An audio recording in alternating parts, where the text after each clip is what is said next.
Chapter 1. Time travel for wedding. Feeling dizzy, with her mind blurring, Xiao Xian, who was lying in bed, heard the knock on the door. Then came the voice of a middle-aged woman, who sounded nervous as she asked, "Duan, what happened just now? Is something wrong?" "I'm fine, Mom. It was just that I hit the chair accidentally." The woman instantly got nervous. "What? Are you hurt?" "No, I am fine. You must be very tired today from everything. Go and sleep now." "All right, but you should sleep earlier too." It was quiet outside the door, but Xiao Xian was thinking inwardly, "Damn, what is a man doing inside her room?" She opened her eyes suddenly. The moment she looked up, she met a pair of cold-looking eyes staring down at her. She gasped and then started to cough loudly, with hands covering her mouth. She glanced at the room, which was full of red decoration as well as the sticker of double happiness. It was a room meant for a wedding night. You, Xiao Xian sat up quickly and shrunk herself to the corner of the bed, glaring at the man with her eyes widened. "Stay away from me." The man sneered slightly and snapped at her with gritted teeth. "You mad woman, you are totally unbelievable.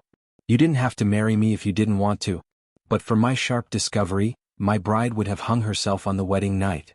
That would ruin my future and my family's too." Xiao Xian was dumbfounded and eventually saw the hanging white scarf dangling over the beam. The whole scene looked quite scary, especially when the background in the room was in full red. Below the white scarf was a chair that had been upturned. It must have been this cheap husband of hers who came to save her, when a strange sound arose, causing his mother to come over and check what was going on.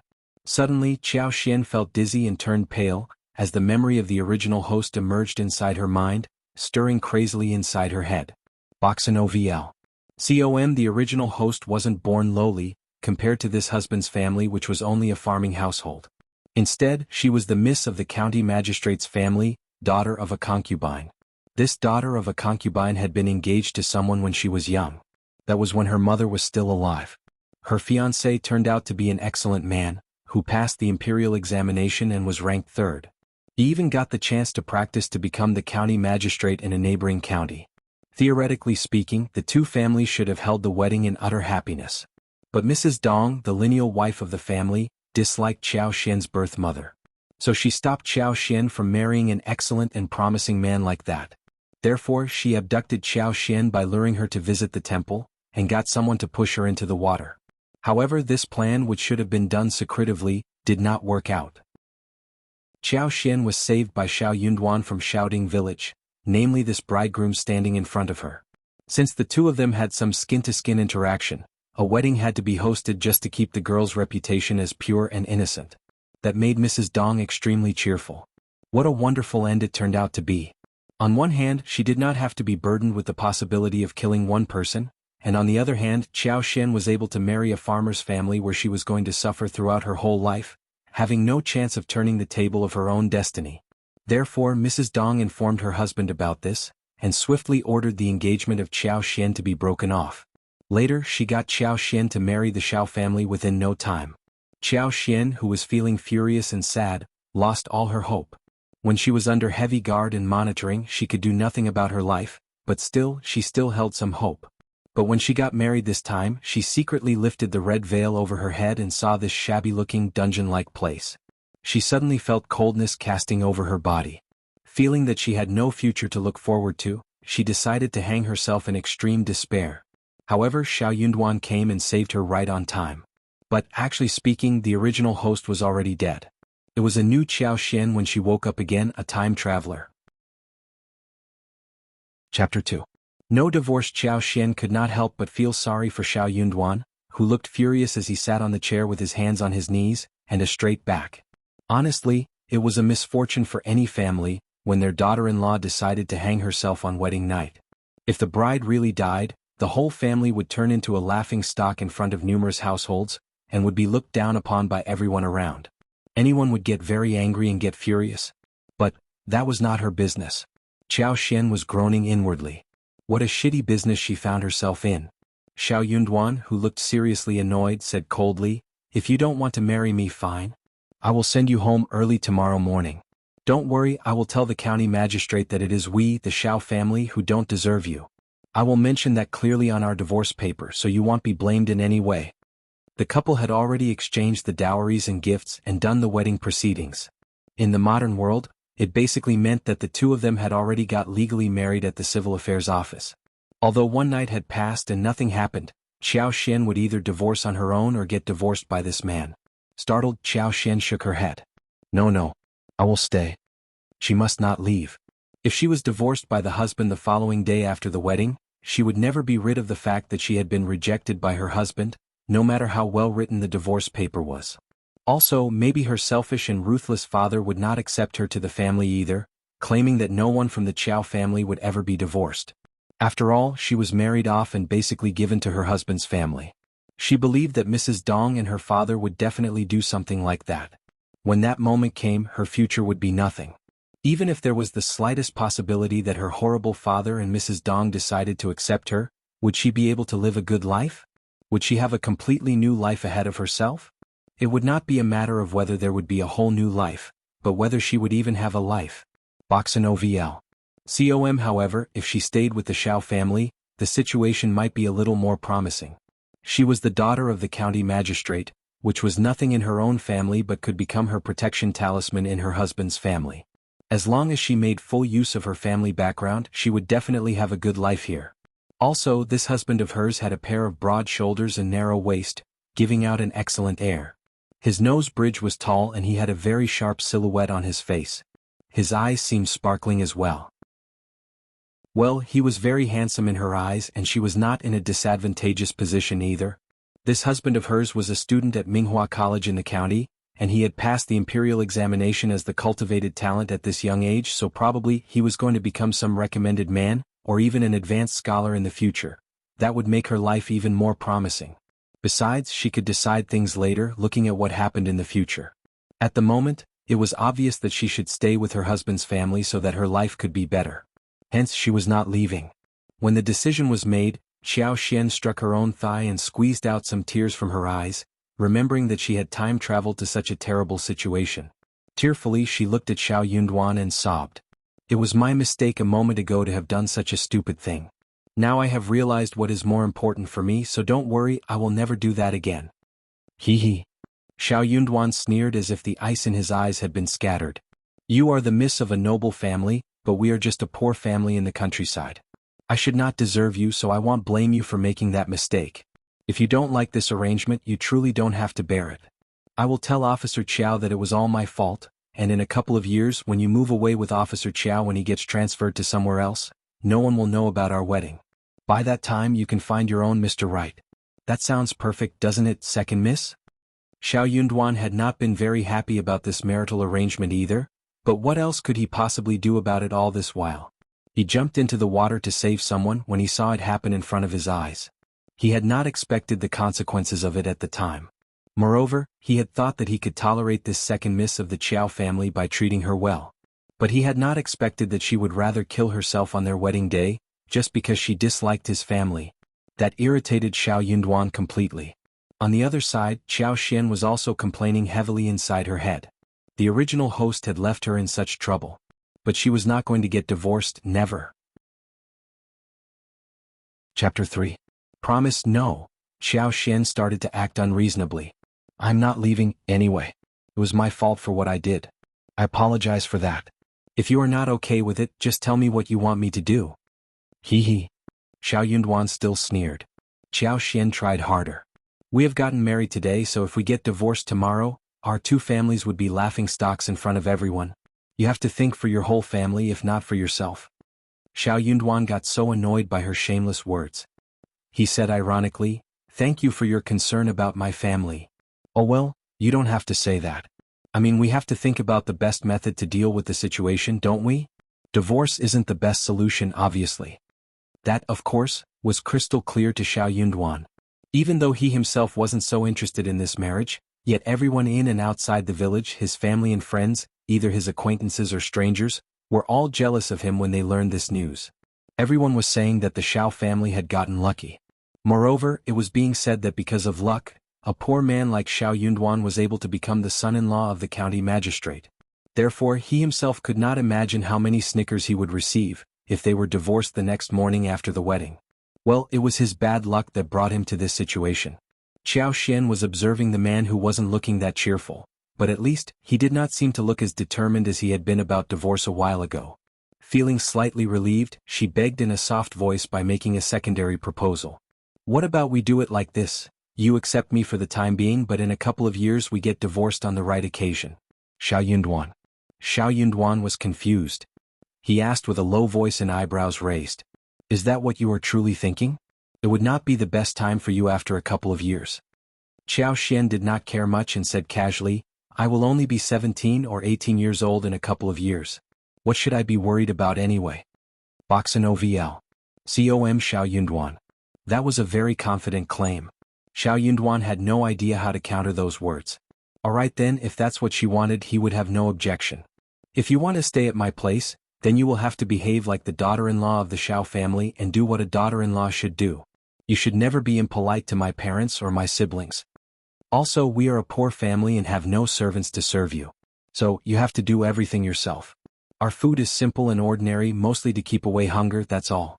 You have to know about all of these. Xiao Xian replied without thinking. Sure, I understand it all. Shao Yunduan was still sneering inside his heart. She understood it all? She must be joking, no? He did not think that she understood anything. But it was the only way to deal with the situation right now, and that was what they had to accept. Well, what about the future? Suddenly, Shao Yunduan had some anxious thoughts crossing his head. Well, he had to stop thinking about the future at this moment. Besides, he was going to get this spoiled girl out of the Shao family after 1 or 2 difficult years anyway. During the upcoming years, it would already be enough for him, as long as she did not cause any trouble and lived obediently with him. It was a quiet night. The following morning, Shao Yunduan woke up Xiao Xian by shaking her. She drowsily opened her eyes and saw Shao Yunduan standing by the bedside, looking properly dressed. He said as he saw her waking up, time to get up now. Xiao Xian let out a small sound, blinked her eyes, yawned and then nodded slightly. Okay, getting up now. No daughter-in-law of any family should sleep in. She was well aware of this point. Actually, when the original host was residing at her own home, she was a pitiful little girl who was forced to get up earlier than the morning roosters. Only she understood how miserable her life was. After all, she had been a very ordinary girl in the modern society in her previous life. But even if that was the case, she had never gotten up so early.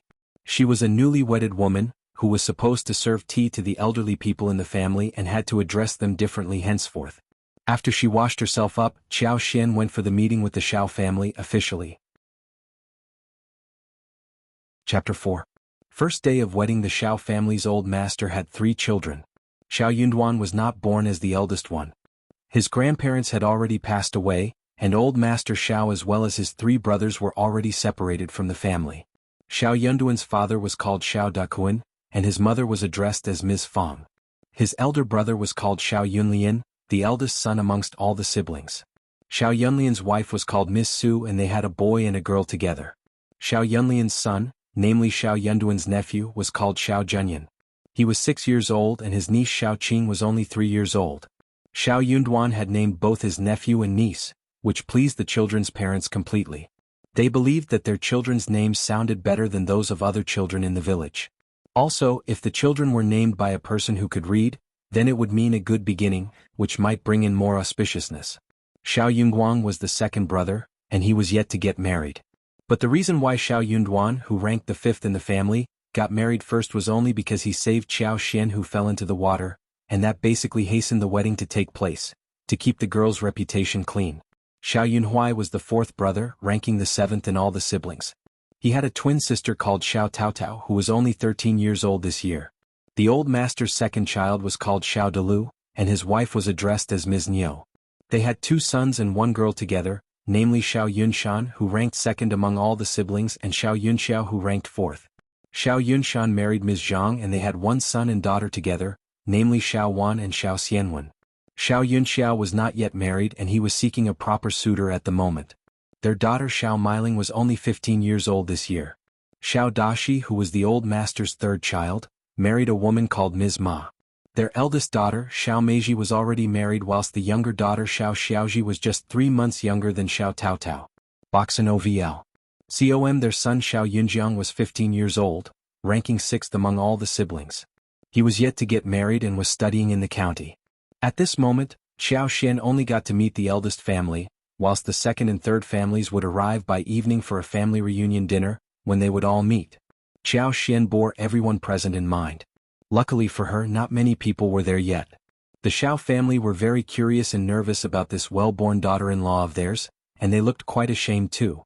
Her in-laws looked as if they were trying hard to press down their anxiety. Chao Xian greeted them politely and said with a smile, "Dad, Mom." That put the burden off their shoulders totally. Good. This daughter-in-law had a nice temper. Shao Yunduan, who knew what Chao Xian was like in the past, let out a sigh of relief as well. This woman was not going to make a fuss here, and was even behaving better than he had anticipated. Had she really thought everything through? There were not so many complicated rules in farmers' families, so all was done after the daughter-in-law served the tea and met each of the family members. Ms. Fong, her mother-in-law, passed on some auspicious and encouraging words, before everyone was dismissed and went down to their own business. Chao Xian thought for a while and followed Ms. Fong directly. In this era, it was very important to get a good impression from the mother-in-law. As long as the mother-in-law stood by the daughter-in-law's side, she would have a firm status at home. Otherwise, there would be endless trouble and problems coming onto her unexpectedly. The Shao family were sizing her up on the sly when she served them tea. So did she. Moreover, she paid extra attention to her mother-in-law, who was the key. As far as Chao Xian could tell, her mother-in-law was generally a nice woman, which made it much easier for her to carry out her own plan. "Mom?" Chao Xian caught up with Ms. Fong, showing a nice smile and looking rather obedient. "Please tell me what I should do and teach me if I am not familiar with anything." "Oh." Ms. Fong smiled brightly and looked at Chao Xian with a friendly gaze. "It is okay. Just take good care of your husband so that he can concentrate on studies. You don't have to worry about family affairs." She was the daughter of the county magistrate. It was absolutely normal for her to stay away from housework, which was taken care of by someone else in the family. It did not have to be her concern. Miss Fong was already very happy when she saw her behaving so obediently. She was not going to make her do any housework. Chao Xian was very surprised but started to chuckle inwardly. It was a smart decision of hers to have made such a move.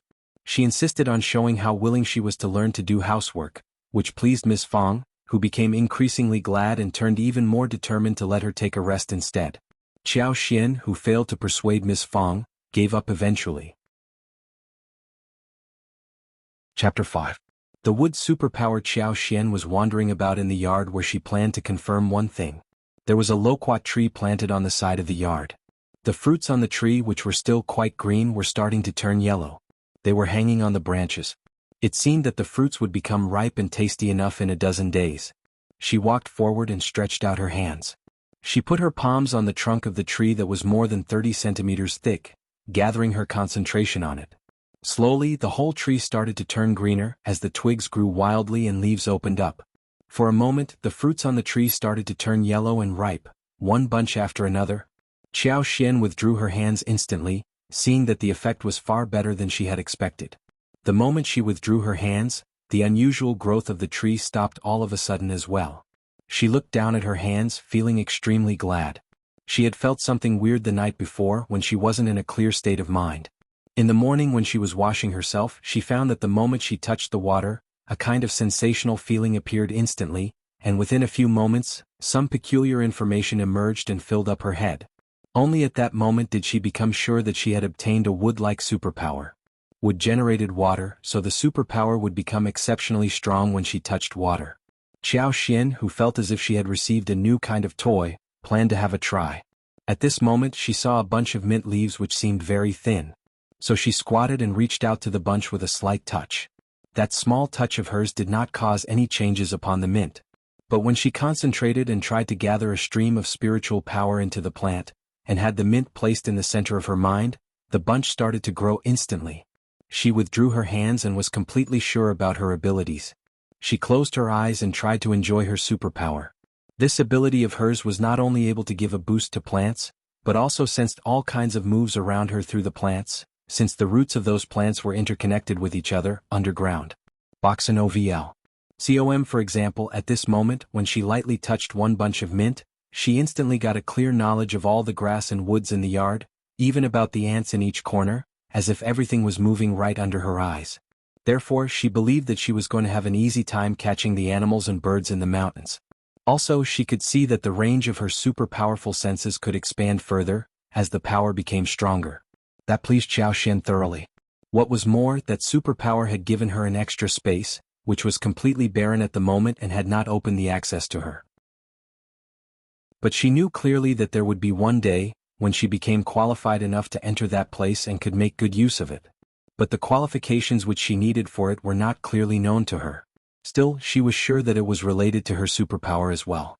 What she could sense right now was that there seemed to be an extremely advanced system connected in space, through which she was able to find all knowledge related to plants. Motivated, Xiao Xian was more certain that she was not going to have a boring life from this moment on. She had a lot to explore, like this superpower of hers. At around 9 or so, the breakfast was ready for the family. After she finished the deserving step, her father-in-law, the elder and second brother as well as Shao Yunduan, all went to the village to work as laborers. At this moment they just returned home. It was the spring season, the best season for farming. Hence, all farmers were very busy with farming. It was a bit cool in the morning, which was the best time for work. All hardworking families would get up early to do some work on farmland to start the day with. What surprised Xiao Xian was that Shao Yunduan went down to the farmland and did labor work as well. Wasn't he a man who only read books? Suddenly she had a nice impression of this man. He seemed like a good person. Chapter 6. A surprise scene. Soon after breakfast, the family found that the loquats in the yard had ripened. And the mint, which had just been planted a couple of days earlier, was now flourishing vividly too. They all spoke highly of this magical scene and held a heated discussion among themselves. But no one was able to draw a conclusion of why that happened, so they all agreed to believe that it was because this patch of land was in a rich environment. Maybe the water and the soil had turned better, causing the loquats to ripen faster, and for mints to flourish more wildly. Xiao Xian had a smile on her face, feeling very proud. These were her achievements. Shao Yunhuai, the seventh brother of the whole family, was nicknamed Little Seven. He was physically agile and loved to explore the woods and valleys whenever he had time. Therefore he always brought back home some wild roosters, birds and rabbits for the family to eat. When he saw the yellow loquats, he could not help but climb onto the tree quickly and picked a large bucket of the fruits for the family to eat. Ah, the loquats seemed to taste sweeter and have more tender flesh than those in the past year. Shao Yunguang spoke in a praising tone as he grabbed an armful of them. Miss Fong glared at him. You are talking nonsense. You don't even remember how they tasted last year. Xiao Taotao smiled and said, Mom, I am not sure if other people might remember, but I am sure that third brother should definitely remember the taste. He loves all sorts of fruits, he must be right about it. Shao Yunguang really loved food. He was a very persistent foodie, who would even hold the hive tightly in his arms and run for as far as one whole mountain, even when he was chased by wild bees after he tried to get the delicious honey. That experience of his made him the object of laughter in the whole village for half a month. Hearing what Xiao Taotao said, everyone could not help but laugh. When they were done with tasting loquats, they went down and continued with the labor work. Miss Fong stopped Shao Yunduan and glared at him. Where are you going? Your father and your elder brother and third brother can do the labor work, but you will have to keep your wife company, okay? She has just become part of our family. Don't give her the cold shoulder. Then Miss Fong turned to Xiao Xian with a sweet smile. Miss Xiao, your husband is a very nice person, but he is a little bit careless. Men are always like that, right? If you are unhappy about anything he does or says, just tell me, and I will seek justice for your sake. Xiao Xian smiled brightly. Mom, my husband is a good person and he is very careful too. Don't worry, I won't be unhappy. It is my fortune to have met such a nice husband and mother-in-law. Well, she knew pretty well how to behave at this moment. A mother could criticize her own son, but she as the wife could not say anything bad about him. Boxen OVL. COM Xiao Xian suddenly felt that she was making a smart move. Sure enough, Miss Fong smiled even more brightly after hearing her exaggerated praises. She chuckled. You are such a nice girl. It is our fortune to have you as the daughter-in-law, and Yunduan's fortune too, ha. I feel so honored to have been praised by you, mother-in-law. No, it is all because you are a nice child. I will definitely learn from you and become a good daughter-in-law for the Shao family. Okay. Ah. Shao Yunduan. He was totally dumbfounded hearing how well the two women were getting on with each other. He wondered what position he was at the moment. He even suspected that he had misunderstood what he had just heard. What on earth was going on? His mother was not very satisfied with his brother's wife actually, and had been complaining about her, who seemed quiet but was actually really selfish and full of tricks inside her head. She even did not like the neighboring village girl, whom his third brother had laid eyes on. She complained that such a dull boy should not have teamed up with an even more dull girl, if they wanted to have a smooth life. More importantly, that girl was parentless and had a greedy brother and sister-in-law who seemed to be extremely annoying and insatiable. But why was his mother behaving like this when it came to his wife? Chapter 7. Your company to me. Shao Yunduan, who had turned completely stunned and messy in his head, came back to himself after a slight push from his mother and uttered a very confused sound. What? What? Miss Fang glared at him, seemingly displeased by how slow his reaction was. Then she gave him a look and said, "What are you staring at? Go and keep your wife company." Shao Yunduan moved his lips. What more could he say? Okay, Mom. Saying yes was the only thing he could do right now. Miss Fang then turned to Qiao Xian and consoled her with a smile, before leaving in satisfaction. She had met numerous people in her life, and was very sure about her own judgment of her daughter-in-law. The girl was a pure, open and straightforward person, who was born in a noble family but had no arrogance in her. She did not look down at the Shao family, and respected her mother-in-law completely. Miss Fang had all the reason to show more care towards her. Also, her son was a man with a gloomy personality, who was really suitable for an open and easygoing girl like her. What a great match written in destiny. Shao Yunduan looked at Qiao Xian, and complications arose in his eyes and heart. You are really capable of making my mom happy. Qiao Xian showed a modest smile. Thank you for your compliment. Shao Yunduan's words got stuck in his mouth. I'm not praising you, okay? Don't thank me. Boxin OVL. COM. Qiao Xian almost felt like bursting into laughter, seeing how he looked so wronged and speechless. She could not help but feel like teasing him. Oh well, Mom told you to keep me company, how do you plan to do that? Shao Yunduan was actually a well-mannered man who barely threw temper at people. But for some reason he truly got annoyed whenever this woman started to talk. When he saw her blinking and waiting for him to give a reply, Shao Yunduan answered stiffly. Any way you like. Qiao Xian tilted her head and thought for a while. What about teaching me to write? I'm not very good at holding the brush pen, and you have to correct me one step after another, okay? What she meant was that he could stand behind her back, hold her hands in a flirtatious and nice way. When Qiao Xian said the words, Shao Yunduan subconsciously had this image in his head. His eyes widened in astonishment. You, so shameless. Qiao Xian covered her mouth and chuckled merrily so much so that the man in front of her got really angry and his face was distorted. She waved her hands and said with a smile, I am just joking with you. Don't be so serious. I'm going to sort through my dowries. You don't have to keep me company. You can do whatever you want. Bye. Shao Yunduan. Shao Yunduan was so angry as he saw the woman leaving from there. He could not help but feel his heated ears. He mumbled to himself through gritted teeth and left in irritation.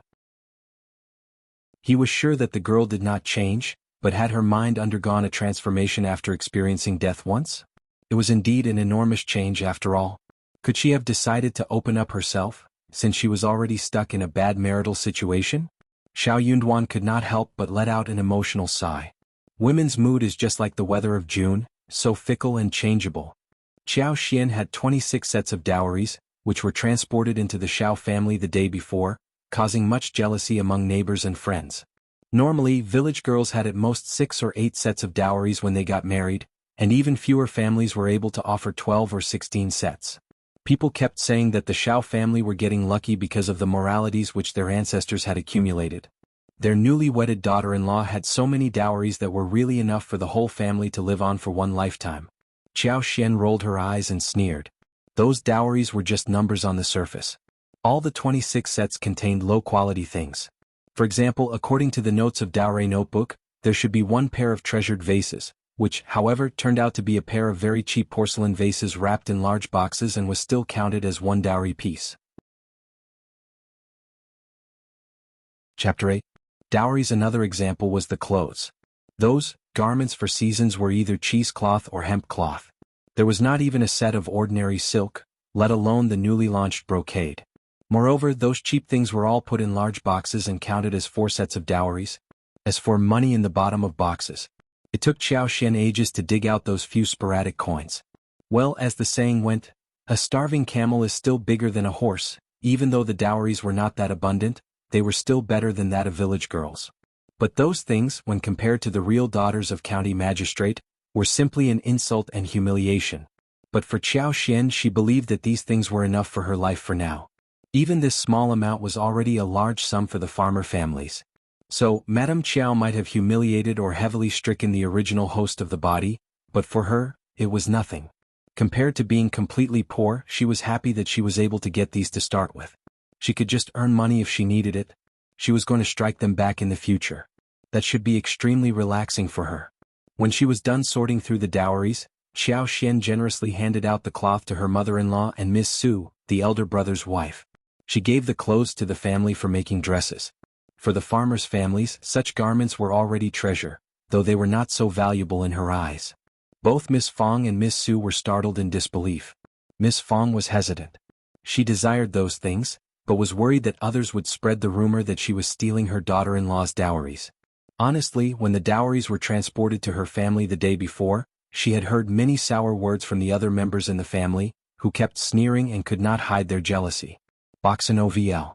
Com Chao Xian smiled with bright eyes, seeing their reaction. It is a small gift, Mom.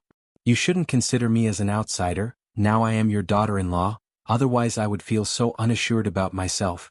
We are a family, aren't we? We should stick together, right?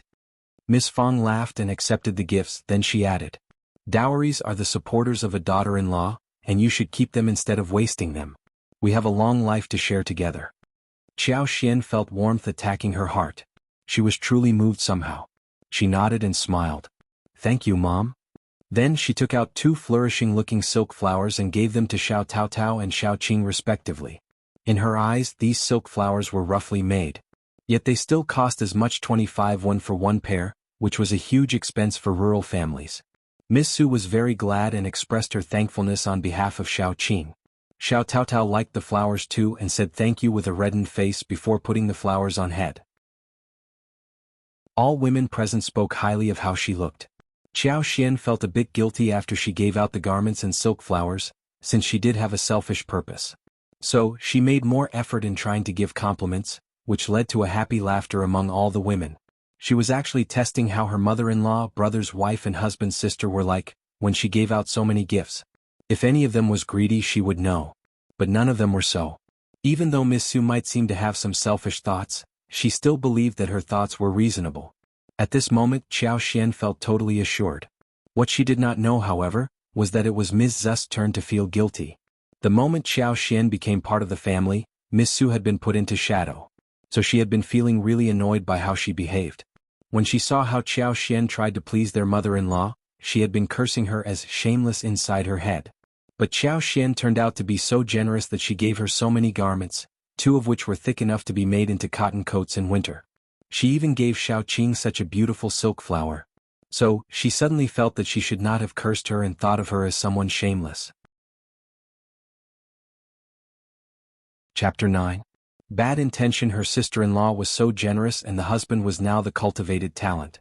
He was surely going to become better and bring more honor to the family. No, he was not a selfish and cold-hearted man. She decided to treat the couple well so she could have a better future with them too. Before her sister-in-law came to the family, she was the one who did all the housework. So there was no need to be sour about this. After all, she was the daughter of the county magistrate. As Miss Su thought everything through, she even fastened her steps on the way to wash clothes by the riverside. However, on the way there she ran into Ms. Nyo. She greeted her and said, "Hey, sister-in-law." "Oh, hi." Ms. Nyo had been really sour about the newly wedded bride the day before, and when she saw the sets of dowries carried into the house, she became so jealous that she hardly slept during the night. Therefore, when Ms. Nyo ran into Ms. Su at the moment, her eyes brightened and she decided to pick on this woman in front of her. "Are you on the way to wash the clothes?" Ms. Nyo sized up Miss Su and smiled. "Honestly, you should teach some things to the newly wedded sister-in-law. You should bring her along with you for the housework." Miss Su was startled for a moment and then replied with a smile. "I don't think she has any clothes to wash today.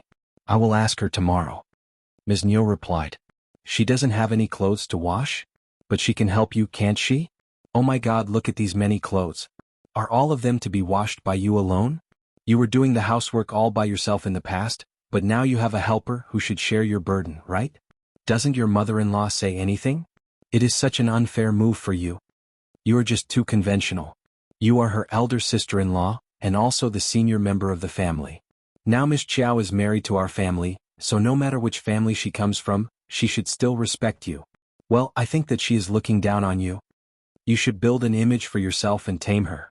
Otherwise she will act over the top and cause you trouble. You won't like it.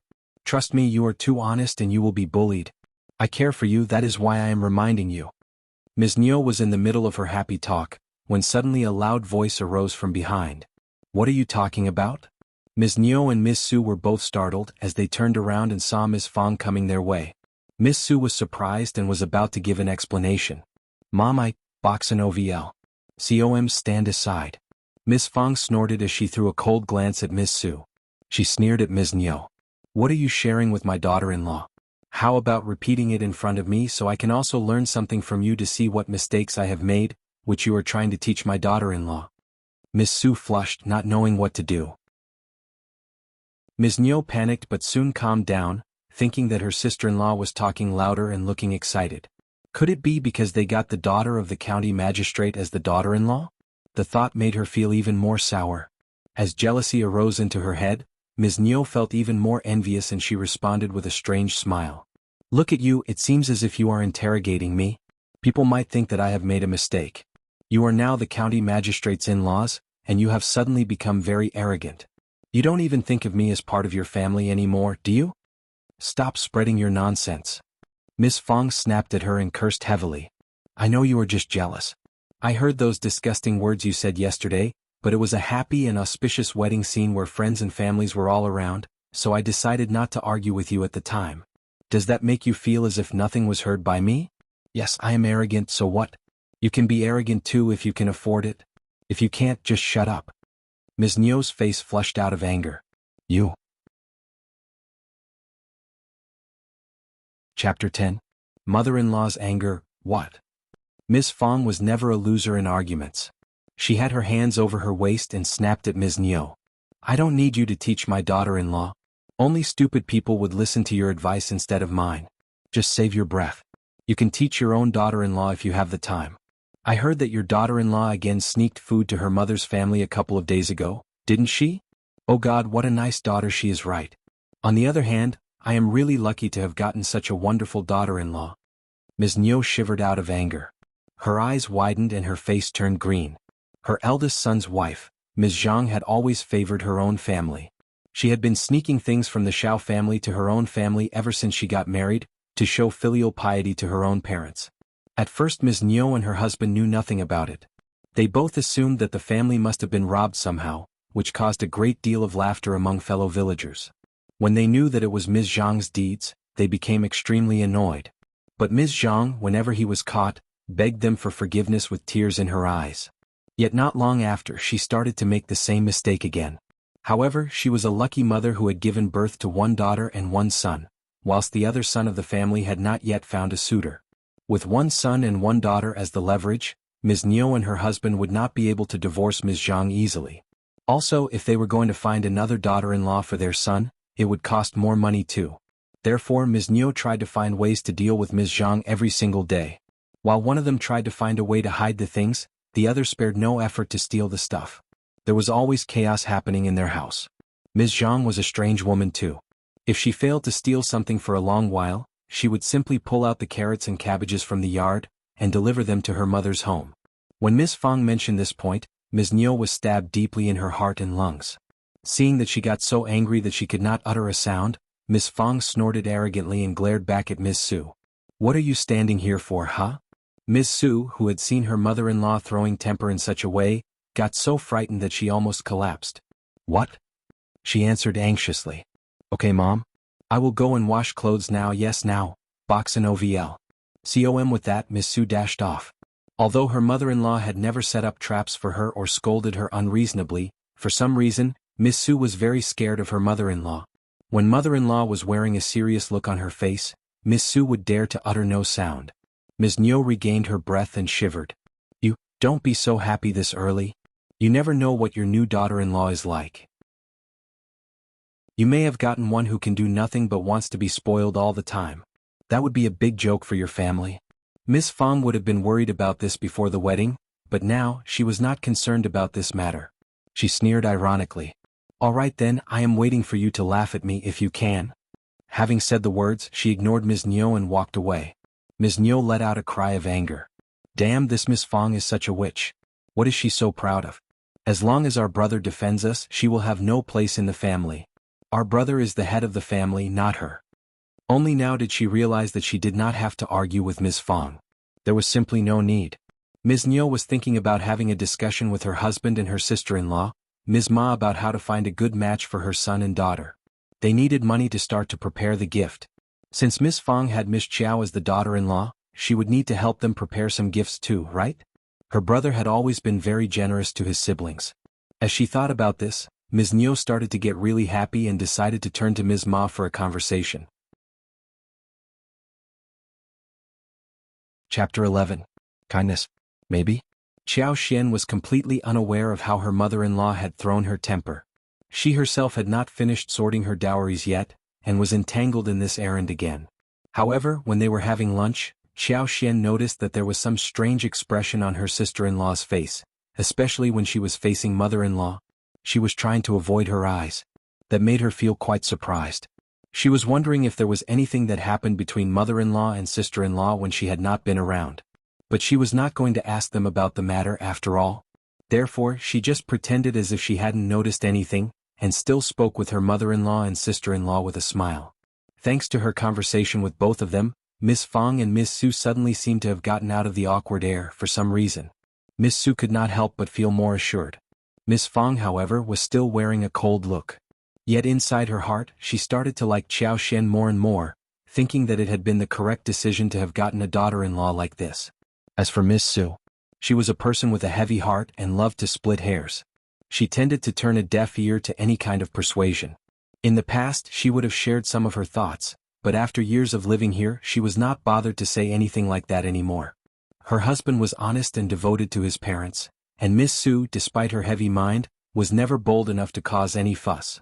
Well, it would always be better if the atmosphere at home could be more bustling. Farmers' families attached more importance to breakfast and dinner. When they were well fed at breakfast, they could go out and do labor work with more strength. After they were done with a day's work, they would treat themselves a better dinner. As for lunch, that was the meal they would eat least properly. At lunch today, the dishes were porridge with red beans, properly dense, served with a few pickles. It was enough for them. After 2 meals, Yunduan found that Xiao Xian did not show any disdain towards the food served at home. And it seemed that Xiao Xian had not even shown any disdain towards anything at home either. Honestly speaking, Yunduan was very surprised by this behavior of hers, and suddenly he felt somehow guilty. He had not thought that she would be this good. He started to believe that he must have misjudged her somehow. Boxin OVL. Since she was behaving so cooperatively, he was wondering if he should offer some kindness? After all, she was a newcomer to the Shao family, and might feel a bit restrained and unaccustomed to the surroundings. However, Yunduan did not feel like making the offer first. After all, Xiao Xian had annoyed him badly first. He was in the middle of his confused thoughts, absently staring at Xiao Xian for a long while before he realized that. Xiao Xian spotted his stare and chuckled. Then she approached him and said in a low voice, smilingly, "Hey, anything you would like to tell me, darling?" Yunduan felt as if he had been caught red-handed. He replied calmly as he withdrew his look. "Nothing. It is just that, you are new here and you can tell me anything if you feel that you are in trouble." Xiao Xian blinked and showed a smile. "Sure." Yunduan was startled as his heart skipped 2 beats forward at this moment. He had thought that she would counter him again, but when he unexpectedly heard this word spoken in a sweet girlish voice, he almost did not know what he ought to do. He avoided looking at her out of nervousness and said, "Okay then, I have to go." Xiao Xian nodded, trying hard to hold her laughter as she replied in an even sweeter voice. "Okay, take care, darling." Yunduan dashed off as if he were escaping from something. Seeing the way he left, Xiao Xian believed that this man was running away in embarrassment. She burst out laughing with a bent back. This man was so funny. Ah! For one moment she felt that her mood was elevated. Humming a song, she turned around and continued with her task of sorting her dowries. There were many kinds of things lying around which had been exaggeratingly packed, many of which she had yet to sort out. At around 4 in the afternoon, Xiao Xiaoqi came home from somewhere, covered with mud and grass. Even the straw shoes were filled with dirt. Chapter 12. Sister-in-law robbed, but despite the dirty look, he had 2 wild roosters in his hands, both alive. Mom. Fifth sister-in-law. Look at the wild roosters I have caught. Shao Xiaoqi smiled brightly as he raised the wild roosters in his hands, which looked very beautiful with the colorful feathers. Qiao Xian, who had been done with dowry sorting, was in the middle of chit-chatting with Miss Fang whilst babysitting some children. Qiao Xian's eyes brightened when she saw that. She praised him constantly with surprise on her face. Wow, you are so excellent, Qi. You have caught the wild roosters alive. Qiao Xian was speaking out of her heart, since it was not something she had seen before.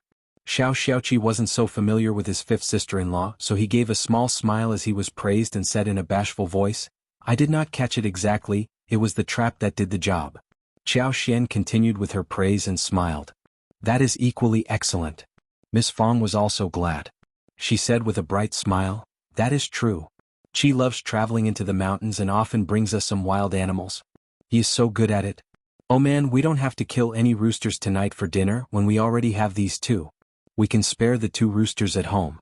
Good, this is really good. Qiao Xian echoed her words. She again praised Shao Xiaoqi and asked him about how exactly he hunted the animals. They were soon in a heated conversation with each other. As Qiao Xian was listening to the tale so carefully, Miss Fang felt so pleased sitting next to them. Miss Fang was truly happy. The events did make her feel pleased for real. Qiao Xian was a newly wedded bride, and was supposed to have a family reunion dinner with all the 3 children of the old master in the family. Qiao Xian was going to meet the 2nd and the 3rd families for dinner this very night. It was also a welcome dinner for the newly wedding bride. So there would be a lot of food served. When Miss Fang thought of how she would have had to kill roosters for the 2nd and the 3rd section of the family, she felt her heart aching, since they were all very greedy people. Miss Fang had originally planned to serve 2 pieces of meat, 1 fried fish and 1 huge bowl of unserved chicken for the reunion dinner tonight, which had been the leftovers from the wedding the day before, when the banquets were filled with dishes. Boxen OVL. COM, however, the sisters-in-law of the 2nd and the 3rd section of the family had stolen all of those remainders away, before she could realize. But for the wedding that took place the day before, she would have had a row with them. As she thought that she had to kill the well-fed roosters to serve them this very night, she felt even more distressed. Unfortunately, it was a dinner to show her care to the newly wedded daughter-in-law, so she was going to kill the roosters, no matter how much that would hurt her heart. However, her youngest son caught 2 wild roosters today instead. These 2 wild roosters looked very well fed, which would save her from killing any more roosters this evening. That was why Miss Fang felt extremely pleased. After they exchanged a few words, Miss Fang believed that it was time to get water boiled so as to kill the wild roosters in the kitchen, seeing that the dinner time was approaching. Qiao Xian offered to help, but Miss Fang turned her down. She spoke a few nice words about her and Qiao Xian dropped the offer, eventually. Qiao Xian returned to her room and felt bored, thinking that she should not go on like this anymore. She should pick up some skills about making the sauls or anything so she could kill the time instead of feeling so bored. She was just thinking randomly when she saw Xiao Taotao entering. Xiao Taotao was startled at the sight of her, and then she started to mumble in panic, with her head lowered. 5th sister-in-law, what is wrong, Taotao? Qiao Xian walked forward and asked concernedly. Why are your eyes so red? Did you cry? What happened? She had to ask what happened to her sister-in-law, who was in such a mess. Hearing what she asked, Xiao Taotao felt even worse. She almost burst out in tears. 5th sister-in-law, the silk flower you gave me was robbed away by 2nd sister and 4th sister. I am sorry, 5th sister-in-law, I didn't mean to let it get snatched. Chapter 13. Horrible people. That was the 5th sister-in-law's gift to her, but it was stolen away by her cousin within half a day. Xiao Taotao was feeling both sad and guilty. 2nd sister and 4th sister? Qiao Xian was startled. She was a concubine's daughter. She had 1 sister who was born by the madam of the family and 1 younger sister who was born by another concubine. Neither of them were easy to deal with. Hearing what Xiao Taotao said, she understood mostly what was going on. However, these 2 cousins should belong to the 2nd and the 3rd sections of the family. Moreover, her mother-in-law did not look like someone who was easily bullied, nor did this sister-in-law of hers look like a timid person. What made these 2 cousins so wild? How could they be so unreasonable? It is totally irritating. Xiao Taotao felt even worse and a little annoyed too. She pursed her lips. Dad is always defending them. He says that even though we come from 3 different sections, we are still one family and we should get on well with each other. We are the eldest of the family and should take care of everyone. Moreover, we should not be so critical about everything. They are family anyway, right? Xiao Xian felt speechless. It seemed that such a thing had happened many times. No wonder those 2 cousins dared to bully Tao Tao without fearing anything. Her mother-in-law might not be an easygoing person, but her father-in-law was the man of the family. So no matter how much her mother-in-law tried to throw temper and have a row, she could do nothing about the father-in-law who was determined and resolute. After venting out her complaints, Xiao Tao Tao felt slightly better. She could not help but feel that she was much closer to 5th sister-in-law at this point. She looked up at her and said, I am sorry not to have defended myself for the silk flower, so it was stolen away. I am sorry, 5th sister-in-law. Xiao Xian shook her head quickly and said, It is not your fault. It is they who are terrible. She raised her eyebrows. But my gift should not be stolen away so easily. You go and trick them into our yard and I will help you to get back the silk flower. She just could not bear the anger that her gift to her sister-in-law was pulled away, especially when her sister-in-law came to share her grievances with tears in her eyes. Boxin OVL. Com Xiao Tao Tao was surprised and sounded hesitant. That doesn't seem right. What if father knows about it? What if? Xiao Xian consoled her. Father is a reasonable person too, right? That is the gift I gave you and it should not be snatched away by other people. It would sound really unreasonable, right? Obviously, her father-in-law was an honest person, the eldest brother who tried to bear all responsibilities. But she was a member of the eldest section and now that the people from the 2nd and the 3rd section had developed the habit of stealing and robbing stuff, they would definitely turn to her in the near future. She was not only helping her sister-in-law, but also clearing the path for herself in future life. This was something she was going to get involved in and solve. Hearing her words, Xiao Tao Tao thought for a while and nodded hesitantly. 5th sister-in-law is right, and it sounds reasonable too. But I am not sure if they will return the silk flower anyway? Xiao Xian smiled. We can talk to them in a nice way and I believe that they will be able to return the silk flower. Let's have a try anyway, okay? Although Xiao Tao Tao did not believe her words, she truly missed her silk flower and was angry too. So, with a little conviction she nodded. Yes, you are right, 5th sister-in-law. I will get them here now. Soon Xiao Tao Tao came with her cousins Shao Miling and Shao Xiaoji. Xiao Xian turned to them as she was in the yard, smilingly. The girls were startled and after a while, they realized that this must be the wife whom their cousin had married the day before. Chapter 14. Xiao Xian sees it through. Xiao Xian looked very pretty, and she was the daughter of the county magistrate. The soul at this moment had been changed, so by this point she looked confident, calm, presenting an air of dignity. Both Shao Miling and Shao Xiaoji instantly showed some fear. Hi, 5th sister-in-law. Greetings. 5th sister-in-law. Shao Miling was 15 years old, an age when girls love to dress up well. She could not help but size up Xiao Xian on the sly. Seeing how she was dressed and what she was wearing, she could not help but show some greed. Same went for Shao Xiaoji. She couldn't help but think of how her mother talked to her 6th brother about how lucky their 5th brother was, that he ran into the daughter of the county magistrate and saved her. Her mother wished that it was her own son who had gotten involved in the incident. If that had happened, then this 5th sister-in-law would have been 6th sister-in-law on her side. In this way they would have become rich too, and her own 6th brother would have had a promising future. As she was thinking, Shao Xiaoji could not help but place her eyes upon the beautiful hairpin on Xiao Xian's head, thinking that if this woman were her own sister-in-law, then she would definitely have been able to ask her for that hairpin in a fair and open way. Suddenly an idea flashed across her head. She could ask her uncle for help. Uncle would definitely say yes to her request. If her uncle could help her, 5th sister-in-law would definitely have to obey his order, otherwise she would be considered as a woman without filial piety. Shao Xiaoji could not help but feel cheerful, and involuntarily showed a look of joy. Xiao Xian had been sizing up these 2 girls, who were too young to hide their inner feelings. So, Xiao Xian had a good idea of what they truly were thinking.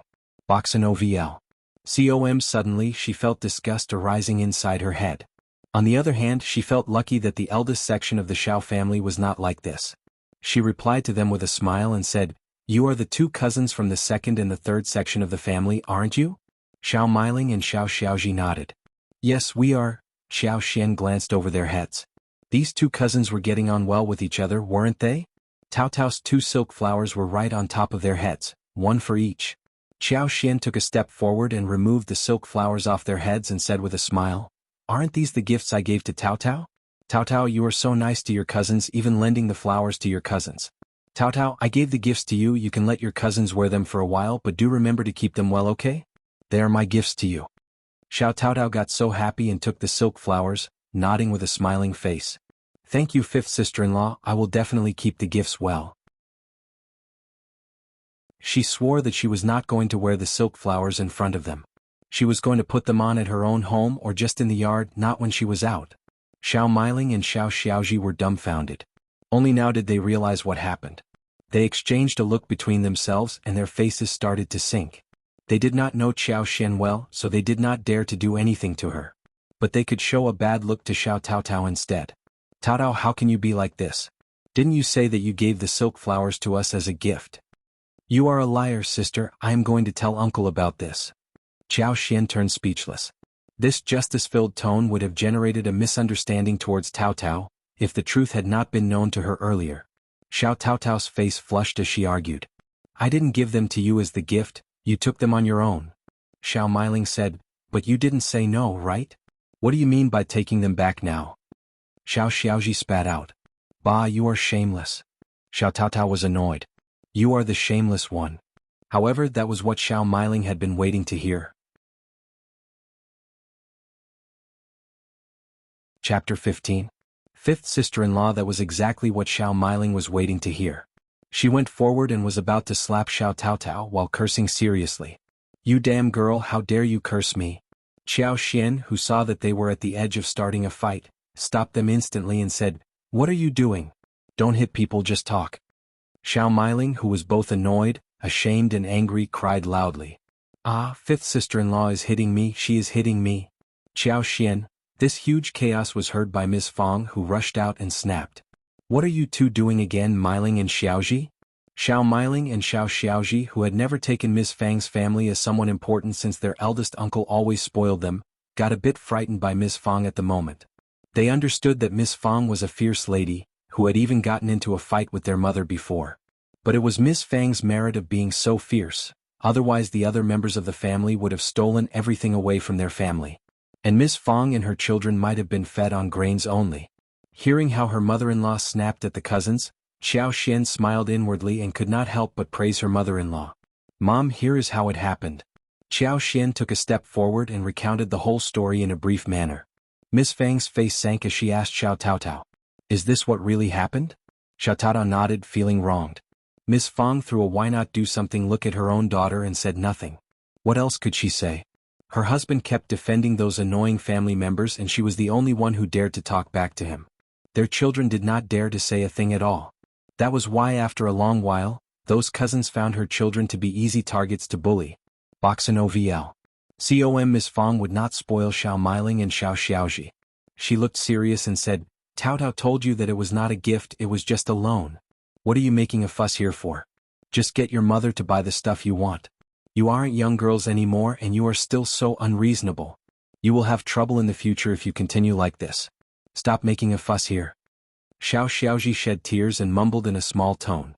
"You are being partial to third cousin. She gave it to us as a gift, it is her fault." Xiao Xian rolled her eyes inwardly. This girl was turning confounding truth and lies, and blaming Ms. Fong for favoring her own child. But that was her own child, wasn't it normal that she showed some preference to her? Xiao Tao Tao said, "I didn't. You stole them." Ms. Fong got impatient too. "Heard that? Tao Tao didn't give them to you as gifts. Stop bullying her, or I will go to your mother and seek justice, if you are ever found bullying her again." Well, Ms. Fong was feeling very stressful recently, when her youngest son got married this year. Her daughter was 13 years old and they needed to find a suitor for her soon. If she was a person who was easily bullied and could not counter a thing, what would happen to her when she got married in the future? She had to help her a little. Miss Su was not reliable. She was a tricky lady who always dodged trouble and never wanted to offend anybody. She could not even tell who had bullied them either. But her son's wife seemed good. She had just come to the family and knew how to defend Tao Tao. That was why she was going to show her preference clearly.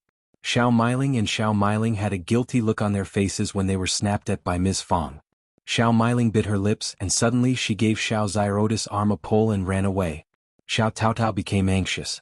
Mom, second cousin and fourth cousin must be running away to tell second sister-in-law and third sister-in-law about this matter now. Miss Fong sneered. She can do whatever she likes. I don't care. Chapter 16. Ms. Niu's dislike to Qiao Xian. As for you, keep your back straight. Don't give out your things if you don't want to. Get them back if they dare to rob you of it or hit them. In this way they would be scared, otherwise they would get increasingly unreasonable. Also, if you are wrong, tell me, don't just shed tears. The more you cry, the more easily bullied you appear to be. Mom? Xiao Taotao's eyes turned red as she lowered her head gradually. Miss Fong became both concerned and annoyed. What are you shedding tears for? I am just teaching you what to do. Qiao Xian patted Xiao Taotao's shoulders slightly and consoled her. Mom, Taotao is a kind-hearted girl, much better than those girls. She can rectify her flaw, but gradually. Miss Fong sighed slightly. She knew that. She had just gotten a bit anxious at that time. She couldn't help but blame her husband, who had messed up everything. Miss Fong threw a gaze at Qiao Xian with a satisfied look. You are a good girl, you defended Taotao. You have to be careful in the future, understand? Got it, Mom? As they were talking, Ms. Niu and Ms. Mang came in with Shao Miling and Shao Xiaoji looking furious. Ms. Niu, who had just been mocked by Ms. Fong earlier in the morning, was already filled with anger. And at this moment she was totally thronged with the feeling of deep hatred and grudge. She stepped in the yard and said with a cold smile, Eldest sister-in-law, you are indeed on the air right now, aren't you? You have become so different after you have added a good daughter-in-law to your home. Are you taking yourself as some madam of some mansion? Miling addresses you respectfully as aunt, but you are bullying her, your own niece?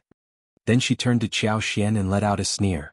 Honestly, I don't care even if you are the daughter of the emperor. Now you are the daughter-in-law of the Shao family, so you should show respect to your cousins and sisters. It is your first day here and you are already trying to turn cousins against each other and cause trouble. What is your purpose? Are you trying to turn the family members against each other, because you think that you have been demeaned to become a part of our family? Ms. Mang added more words. I totally agree. Your behavior is way over the top. If you don't want to be married to our family, you can just turn away. Our family is not a very high-status family, but we haven't forced you to be part of us. What is your purpose of causing trouble and setting up conspiracies, so that everything suddenly becomes wrong in our family? True. Ms. Niu was so annoyed. She had found Qiao Xian increasingly displeasing to her eye. Boxen OVL. COM Her son was studying with Shao Yunduan in Minghua College in the county, but Shao Yunduan made it to the cultivated talent, whilst her own son failed because of bad luck. After that, Shao Yunduan married a rich wife, and with the help of the wife's father he was going to take off. On the other hand, her son would fall far behind in the family. That was so wrong. Qiao Xian was cursing Ms. Niu as evil inside her heart. This woman might not have any idea of what killing people by stabbing the heart meant, yet that was what Ms. Niu was doing. If her mother-in-law had been a confused woman, she would have been convinced by what she heard just now. She surely would have assumed that whatever Qiao Xian did might be related to this reason. That would make her life difficult here. Luckily, her mother-in-law was a woman with a clear mind. Qiao Xian was no longer anxious anymore. She was the junior member of the family, a newly wedded wife to one of the sons. So she did not counter Ms. Niu at the moment. Instead, she turned to Ms. Fong with a pitiful look on her face. Ms. Fong squinted at the two women and said, My daughter-in-law knows how to defend her sister-in-law one day after she steps into this family. I'm really happy about that. You two don't have to worry about our family affairs.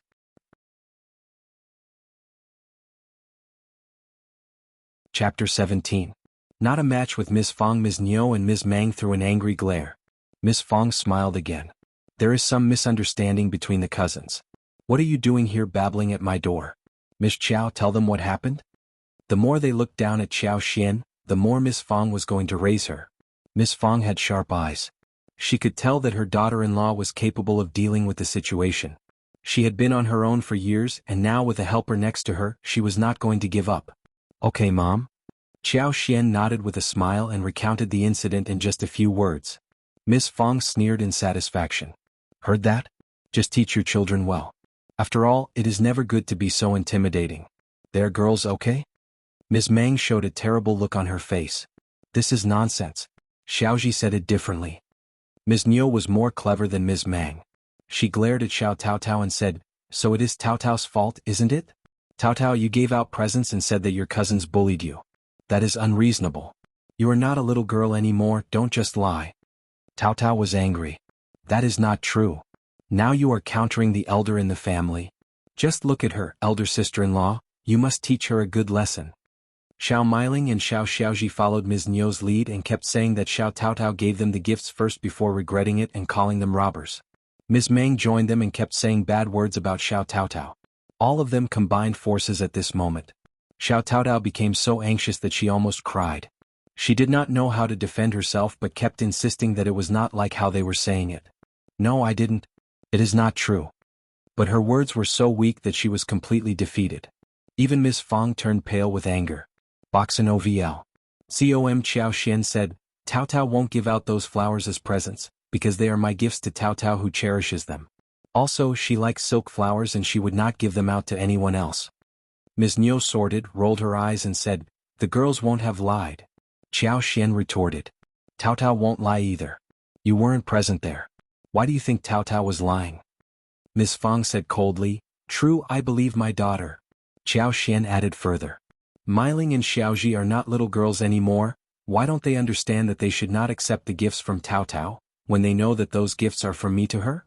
Xiao Meiling countered immediately. "Taotao did not say that it was a gift to her."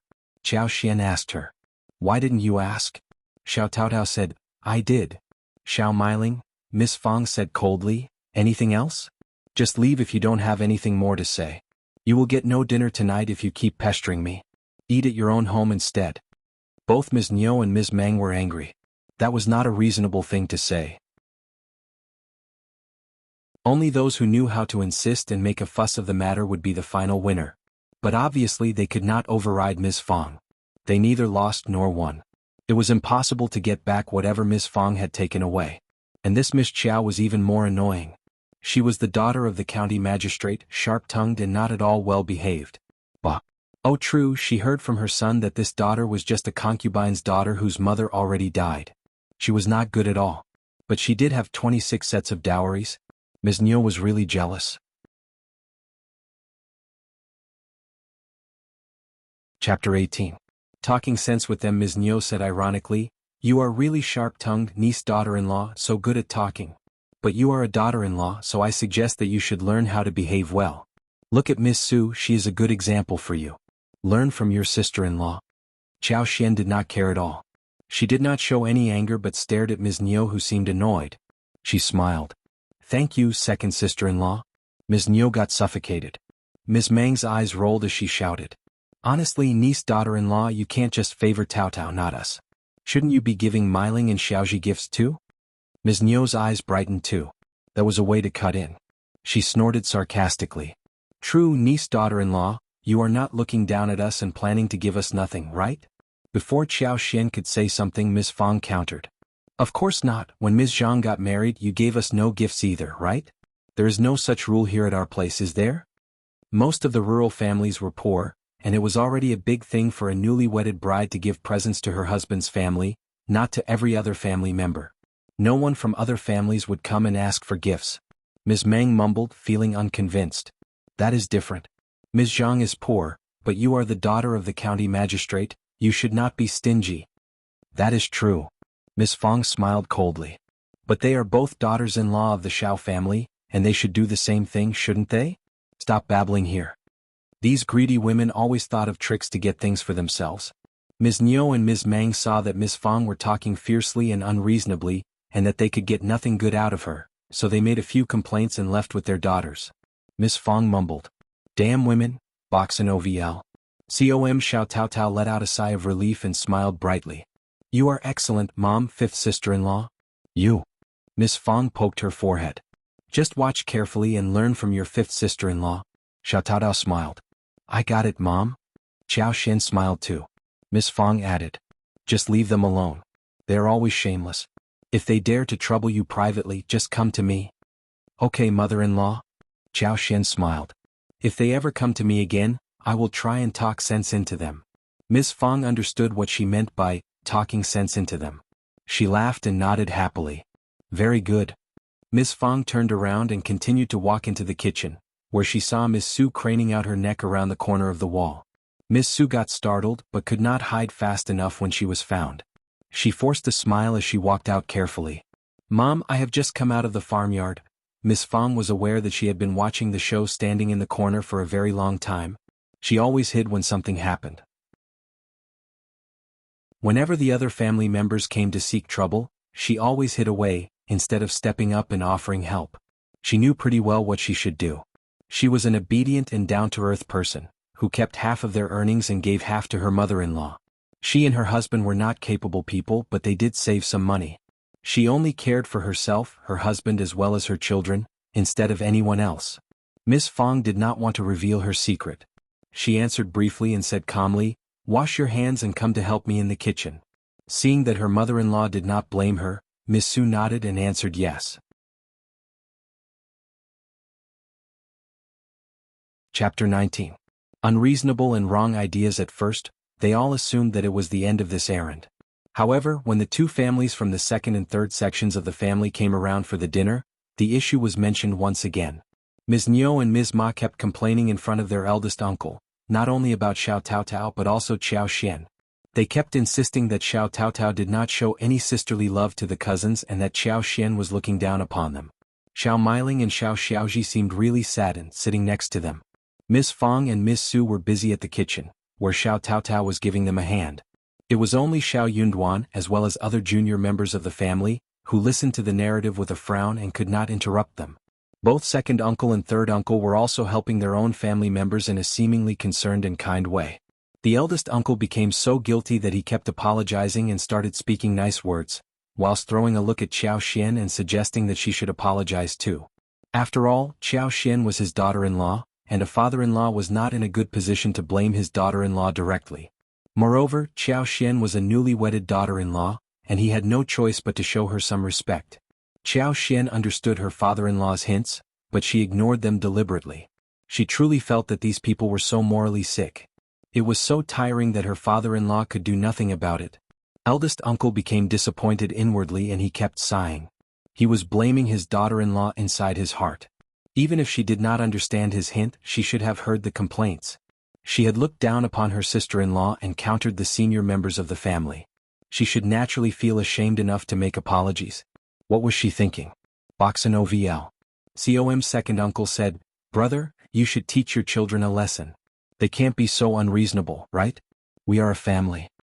The sixth son of the Shao family could not help but laugh, after holding his words for a while. "Elder uncle, you should ask fifth brother if there is any need to become a scholar, when he can't even teach his wife a good lesson. Saint says that a qualified scholar should be able to rule the family and keep peace in the world, right?" The sixth son could not help but glance at Xiao Xian, getting really annoyed inside his heart. Why had it not been him who had saved this girl? Had he married the daughter of the county magistrate, he would have been assured of a promising future. Damn, his fifth brother kept getting good things happening to him and never thought about sharing the fortune with his brother. If his fifth brother had asked him to keep him company the other day, he might have become the candidate for this girl's husband. His brother married the daughter of the county magistrate. What kind of girl should he marry so that he could override him in the future? Eldest uncle did not understand what the sixth son was implying, but he showed a look of admiration towards this boy. Suddenly, he felt that he could give his son a lesson, even if he could not do anything to his daughter-in-law. Eldest uncle turned to Shao Yunduan and said in a displeased voice, "Your sixth brother is right. Yunduan, we should keep peace in our family. Isn't it good that we live in harmony? Tell your wife to say sorry to second and third sister-in-law. We are all family members and it is fair if every girl in the family gets the same thing, including Wan." Wan was only 5 years old, the daughter of the second section of the family. Xiao Xian turned to look at Shao Yunduan.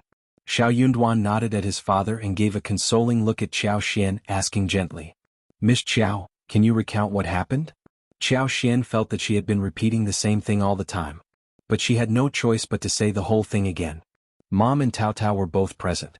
You should hear their words, regarding whether I was disrespecting the second and third sister-in-law. I am not bold enough to take over the entire blame. Mom also pointed out that when elder sister-in-law and second sister-in-law first got married to the family, they did not seem to give anyone any presents. So why are you treating me differently? Are you looking down at me or bullying me or trying to cause trouble to me in particular?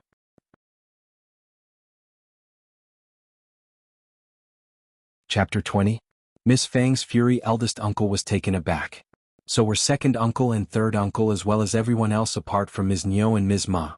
This Miss Qiao was being so unfriendly to them. Eldest uncle could not utter a single sound. Third uncle had a hot temper. He struck his head and snapped furiously. I am your third uncle and I can teach you a lesson. What attitude are you holding towards us? We are the senior members of the family. Brother, your daughter-in-law is indeed capable, isn't she? She doesn't think we are important at all. True. You are a daughter-in-law who doesn't respect senior members of the family. We will file a complaint against you, even when the county magistrate asks about it. Fifth son, what are you staring at? Teach your wife a lesson. Have you read your books in vain? Xiao Xian was about to say something when Shao Yunduan shook his head at her slightly. I will get my mother here. Ms. Niu and Ms. Ma both panicked. They were about to stop him when a cry was heard. Xiao Xian had just taken out her handkerchief and sobbed. This is so unreasonable of you all. You are senior members and you are bullying me unfairly. Why can't elder sister-in-law and second sister-in-law do what they want, but not me? Are you all looking down at me? What have I done to irritate you all? Xiao Xian turned around and ran into the kitchen. She was not in a position to argue with them, so she went to fetch her mother-in-law instead. Soon Miss Fang rushed out angrily and snapped at Ms. Niu and Ms. Ma. Shame on you. Have you decided to continue dwelling on this minor thing? My daughter-in-law has just been married to our family and you, the so-called senior members, are causing her trouble. You better have no daughter-in-law in the future, otherwise I will cause them trouble too. Ms. Niu and Ms. Ma, just tell me, what has Miss Qiao done so that she disrespects you all, only because she is not under your charge? You got your daughters to bully my Tao Tao and my daughter-in-law, damn you all. Bah. Boxin OVL. COM eldest uncle's face flushed. He felt that he was humiliated facing the newly wedded daughter-in-law and his siblings' family. So he snapped. Just stop it, Miss Fang, we are all a family. Miss Fang, who was feeling so angry and annoyed inwardly, mumbled with a sneer. You think we are all a family, but they don't think we are. Otherwise they would not have caused trouble to our daughter-in-law. You. Eldest uncle got both embarrassed and annoyed. He had not expected this to happen. He had thought that when Miss Qiao made an apology the whole thing would just pass. Then nothing like this would have happened. But Miss Qiao just did not want to give in. She could adjust her behavior as a junior member. She should not have countered the senior members. The whole family should be in harmony. Ms. Ma argued. You should give gifts to everyone or you give them to no one. Miss Qiao is just unfair and we are not to be blamed. True. Ms. Niu added, thinking that Ms. Ma was being clever for the first time as she hit the key point. Miss Qiao only gives presents to Tao Tao and Qin, because she looks differently at us two families and doesn't regard us as her own. Xiao Xian blinked. Aren't we already two families? We are not one, isn't that what second sister-in-law said? Of course I prioritize my own family when I have presents. Since there is none left, no one outside the immediate family would get anything.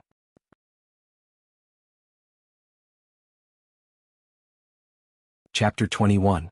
Second sister-in-law and dowries. The two families almost choked in anger.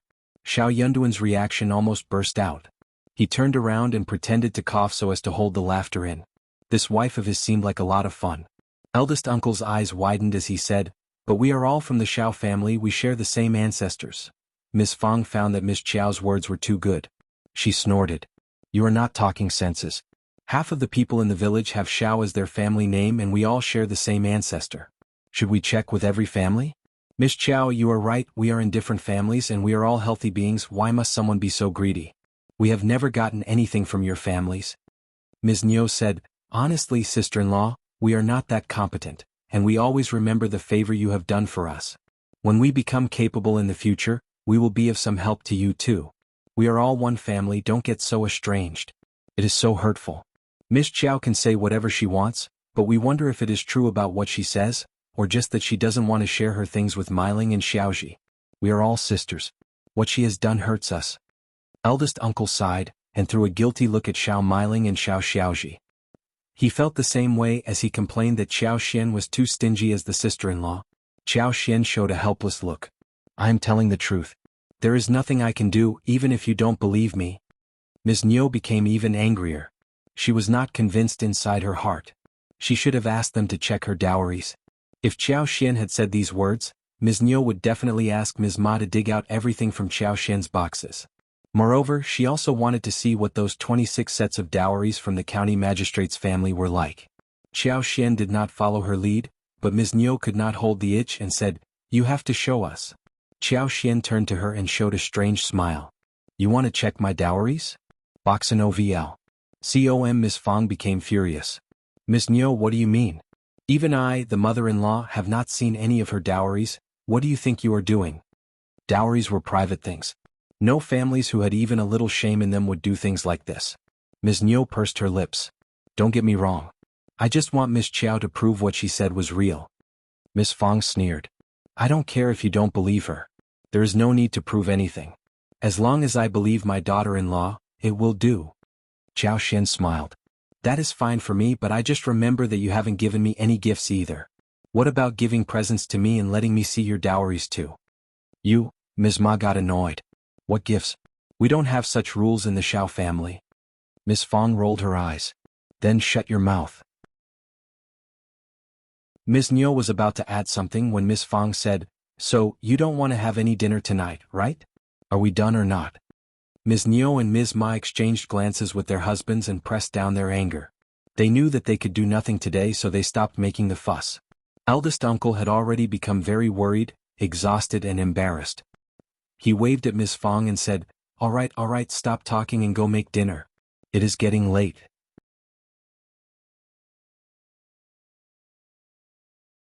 Chapter 22. Guilty. Ms. Fang had been used to eldest uncle trying to appease everyone in the past. She simply snorted and felt nothing inside her heart. She was worried that Chao Xian would get bullied again, so she said to her son, "Yunduan, take your wife back to the room. I will tell you when it is time for dinner." Shao Yunduan also did not have any interest in hearing them babbling any further, so he nodded. "Okay." Ms. Ma did not seem happy about this. She let out a fake smile. "Sister-in-law, you love your daughter-in-law and don't want her to do anything." Ms. Fang threw a superior look at her. "My son is a cultivated talent, and soon he is going to take the village examination. He needs someone to take care of him." Ms. Ma thought of how her own son failed the imperial examination that he had attended with Shao Yunduan. She became angry and glared at her. Both third uncle and sixth son were not looking good either after hearing this. Ms. Fang did not care about how they felt. She turned around and went into the kitchen. Shao Yunduan and Chao Xian went back to the room as well. The door closed and Chao Xian let out a sigh of relief. It was quiet in the room. Shao Yunduan looked at her and felt that he should say something. So he thought for a while and asked her, Are you okay?" Chao Xian threw a look back at him and smiled. "I am okay." Shao Yunduan had no idea how to respond to it. He did not know what to say next. "Okay, good that you are okay." He paused and added, "They're always like this. You can just stay away from them. Don't take what they say to your heart. If they go over the top, tell me or mom." Boxin OVL. COM. Shao Yunduan told her all this and gave a complicated look to Chao Xian. It was really a difficult situation for her right now. Chao Xian saw how he was behaving and burst out into laughter. She looked at him with her head tilted and teased him. "You are feeling a little guilty?" Shao Yunduan was startled. He responded in a small voice as he moved away his gaze in an awkward way. "I didn't expect that they were going to behave like this. Anyway, stay away from them." Chao Xian let out an even deeper smile. "You are worried that I will be bullied?" It was a question, but Shao Yunduan seemed to feel that she was saying that she was not at all scared and that she did not care about his concern. He felt a bit angry inside his heart, and he was about to reply when Shao Xian nodded and said, "Yes, you are right. I will stay away from them." In fact, she had no interest in those people. As long as they did not come to her causing trouble, she would not care about what they were doing. Teasing this man in front of her was a lot of fun. So, she turned to him and said with a look of sincerity and expectation, "If you are feeling guilty, how do you think that you should compensate me?" Shao Yunduan. He felt as if he had been trapped by her. But he wasn't sure about it. The feeling of being both trapped and helpless in front of her arose inside him again. He answered in a muffled voice, when facing her gaze in this hard question. "What do you want?" Chao Xian chuckled inwardly, thinking that this man was really so much fun. She inclined her head and thought for a while, smiling. "What about taking me to the mountains tomorrow?" "To the mountains?" Shao Yunduan was startled. Her answer was beyond his expectation. She was the daughter of the county magistrate. What was she going to do in the mountains? He could not help but get curious. What are you going to do there? Take a walk. Shao Yunduan. He felt as if he had become an idiot.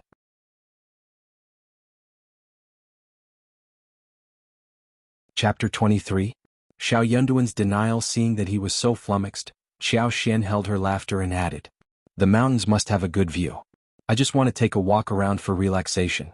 Can you come with me?" The most important thing was that she was going to study her superpower. After all, there were many plants in the mountains. Could Shao Yunduan say no? Of course not. Moreover, she was blamed for a series of hardships today and seemed to be so pitiful. "I got it." Shao Yunduan nodded and looked at her. Then he gave her a reminder. It is not an easy path to reach the mountain. There are plants with thorns and the leaves are sharp as knives. Also, there are bugs and insects during this time of the year. You have to be prepared for all these. "Oh, that is okay." Xiao Xian laughed. "You will always be with me, won't you?" Shao Yunduan's heart skipped 2 beats. He suddenly flushed. He had intended to tell her not to talk like this, but then he realized that she was right. On this trip to the mountain he was going to be by her side anyway, wasn't he? She was a noble-born lady who had never been to any wild mountains. If he did not look out for her, she might get messy and totally lost. Therefore, she was simply talking sense. It was just him who had thought it in another way. Good that he stopped himself from telling her the words, otherwise he would get really embarrassed. Shao Yunduan could not stand being by her side right now. This unbelievable woman was going to spill out something even more uncomfortable, wasn't she? He got up and replied stiffly. "You stay here, I will take a look outside." Before Xiao Xian could give any response, he turned around and dashed off. Boxin OVL. Xiao Xian covered her face and chuckled as she saw the door close again. This man was so much fun. He only knew how to read. It seemed that she had developed some feelings towards him. Xiao Xian thought of how he calmly defended her when she was confronted by those annoying families. She suddenly felt that this man was actually very nice. Then she thought deeper. Her mother-in-law was so nice and so was her sister-in-law. The elder brother, third brother and she were nice as well. So was the elder sister-in-law. As for her father-in-law, she could tell that he was a parent who loved to look good on the surface. Was a merit too. In this way he was definitely not going to do anything shameful, like lecturing his daughter-in-law publicly. Actually, this kind of man was very easy to deal with. For example, when she was speaking so rudely to the 2 women just now, their husbands got so annoyed that their veins popped out. But what her father-in-law did was only to stare at her with a look of accusation, instead of doing anything more than that. This section of the Shao family was really nice. Xiao Xian could not help but smile. The 2 families must have gotten tired of the argument earlier today, so they did not say anything more at dinner. Although they behaved terribly, she decided to tolerate them, thinking that she would not have to spend so much time with them in daily life, as they were in different family sections. The dinner went well. After dinner, the children of the 2nd and the 3rd sections of the family were gone. But 2nd uncle Ms. Niu, 3rd uncle and Ms. Ma remained there. Ms. Fang said that Shao Yunduan was going to study, so she asked Xiao Xian to keep him company in the room. The elders who stayed back at eldest uncle's home started to chit-chat. They kept mentioning that he should watch out for Xiao Xian because she was going to bring trouble to the family, etc. Eldest uncle became really guilty after hearing those suggestions. He nodded constantly in agreement.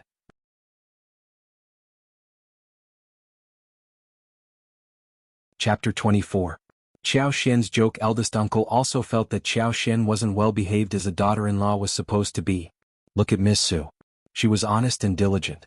But Xiao Xian did not show any politeness when speaking with the senior members of the family. Instead, she kept countering them. She was the daughter of the county magistrate, true, but she was the Shao family's daughter-in-law. Hence, she needed to be taught well, otherwise she was going to offend many people. They were one family and everyone should stay in harmony. On their wedding day the night before, when the original host caused such an accident, Shao Yunduan got so annoyed and troubled that he did not care about anything else but fell asleep directly on the bed. But tonight, things were different and had started to go into the normal direction, well, at least on the surface. The sharp issue of how they were going to spend the night also came up. Shao Yunduan just did not know how to mention this issue. They were a poor farmer's family with only 1 bed in the room. There were no other places available for sleeping. In the end, Shao Yunduan decided to get some blankets from the wardrobe and sleep on the floor instead. The floor was not paved with wood or bricks, just concrete. The floor was firm but not dry enough to sleep on. Xiao Xian also thought of this issue. But she did not mention it deliberately, and occupied the bed before her husband could.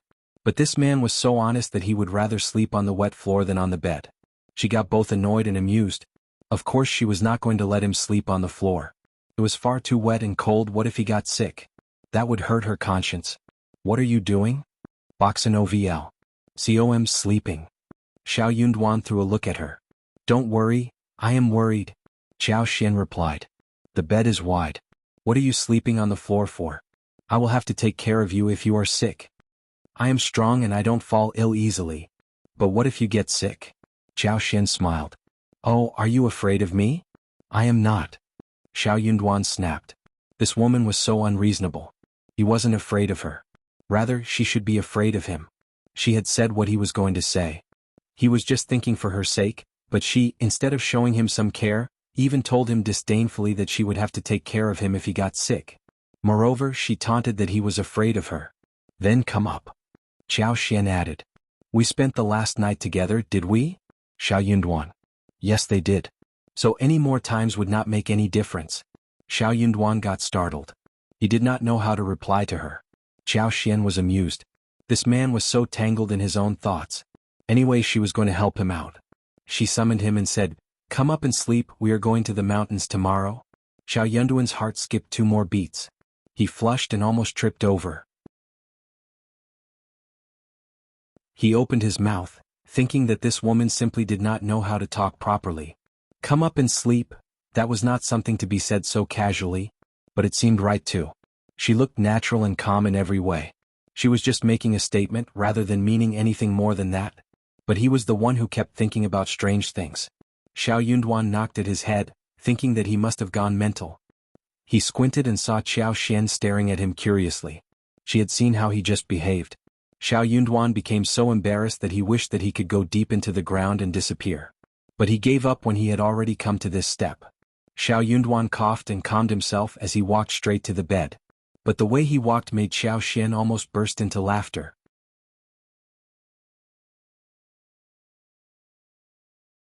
Chapter 25. Anyway, she wanted the following morning after breakfast, everyone got down to their own business. Shao Yunduan told his mother that he was going to take Xiao Xian for a walk in the mountains. Miss Fong was very happy. She nodded and said, showing an affable smile, all right, just go and take a walk, but don't go deep into the steep mountains. Take good care of her so she won't trip or something. His mother looked gratified and satisfied. She even looked as if she understood everything. That made Shao Yunduan feel a bit speechless. He would like to give an explanation but did not know how to make himself look less suspicious. So he gave it up eventually. Anyway, she wanted. As long as she was happy. With a bamboo basket in hand, Xiao Xian was very happy on the way. She hopped around and smiled, looking around and showing admiration as she observed the surroundings with a pair of beautiful eyes. It was the best time of the year, flourishing and full of plants. The landscape in the mountain was really attractive and beautiful. They had walked for more than half an hour, when they came to a forest filled with bamboo and trees. The valleys were large and broad, with gentle hills and trees, flowers blooming around. There was a clear river flowing at the feet of the mountain, with water gurgling and birds chirping from the tree branches. Among the flourishing forest, Xiao Xian suddenly felt a sense of vibrant life, which made her feel rather joyful. It is so beautiful here. Shao Yunduan thought that she made such a sound because she, who was born in a noble family, had never seen such a forest before. Maybe she found it exciting, it being her first time. He found a dry rock and sat down, answering her casually with a single, yes. As Xiao Xian was looking around in admiration, she again smiled. There must be many mushrooms at this time of the year. They are always so fresh and tasty, I want to take some home. Boxing OVL. Shao Yunduan threw a look at her, thinking that she had never been to the mountains and knew nothing about what was going on in the woods. So he said patiently, I suggest we do not do that. There are many mushrooms that are poisonous, what if we eat some of them, we will die. Xiao Xian smiled. But I know which kinds we can pick. They should be fresh and safe. She had just made an attempt and with her superpower she was able to tell which mushrooms were poisonous, and which were not, including those types that they did not know about. Shao Yunduan did not believe her. He said seriously, I am not joking with you. We shouldn't do that. Xiao Xian pursed her lips. Why not? Let me tell you, I was born to be sensitive towards different plants. My father has many books about geography and everything, and one of them talked about mushrooms. I remember the contents well. I'm not going to joke with my life. Shao Yunduan could not think of any way to counter her. He even showed a look of admiration. The study of the county magistrate's home? That sounded really nice. Qiao Xian showed him a smile. He must be very jealous of her for knowing so much about mushrooms. Let's go, I can teach you something about them. Qiao Xian was very generous as she tugged his sleeves and pulled him forward. She was not going to hide anything. Shao Yunduan looked down at the hand that tugged his sleeves, saying nothing more. Anyway, they might as well do that. There were many mushrooms in the mountains, but it was not very easy to get them. If luck went against them, she might lose interest after a while. But what he did not know was that Qiao Xian always intended to get mushrooms for herself. She placed her hand casually on one leaf of a small tree, concentrated inwardly and looked over with her superpower angle.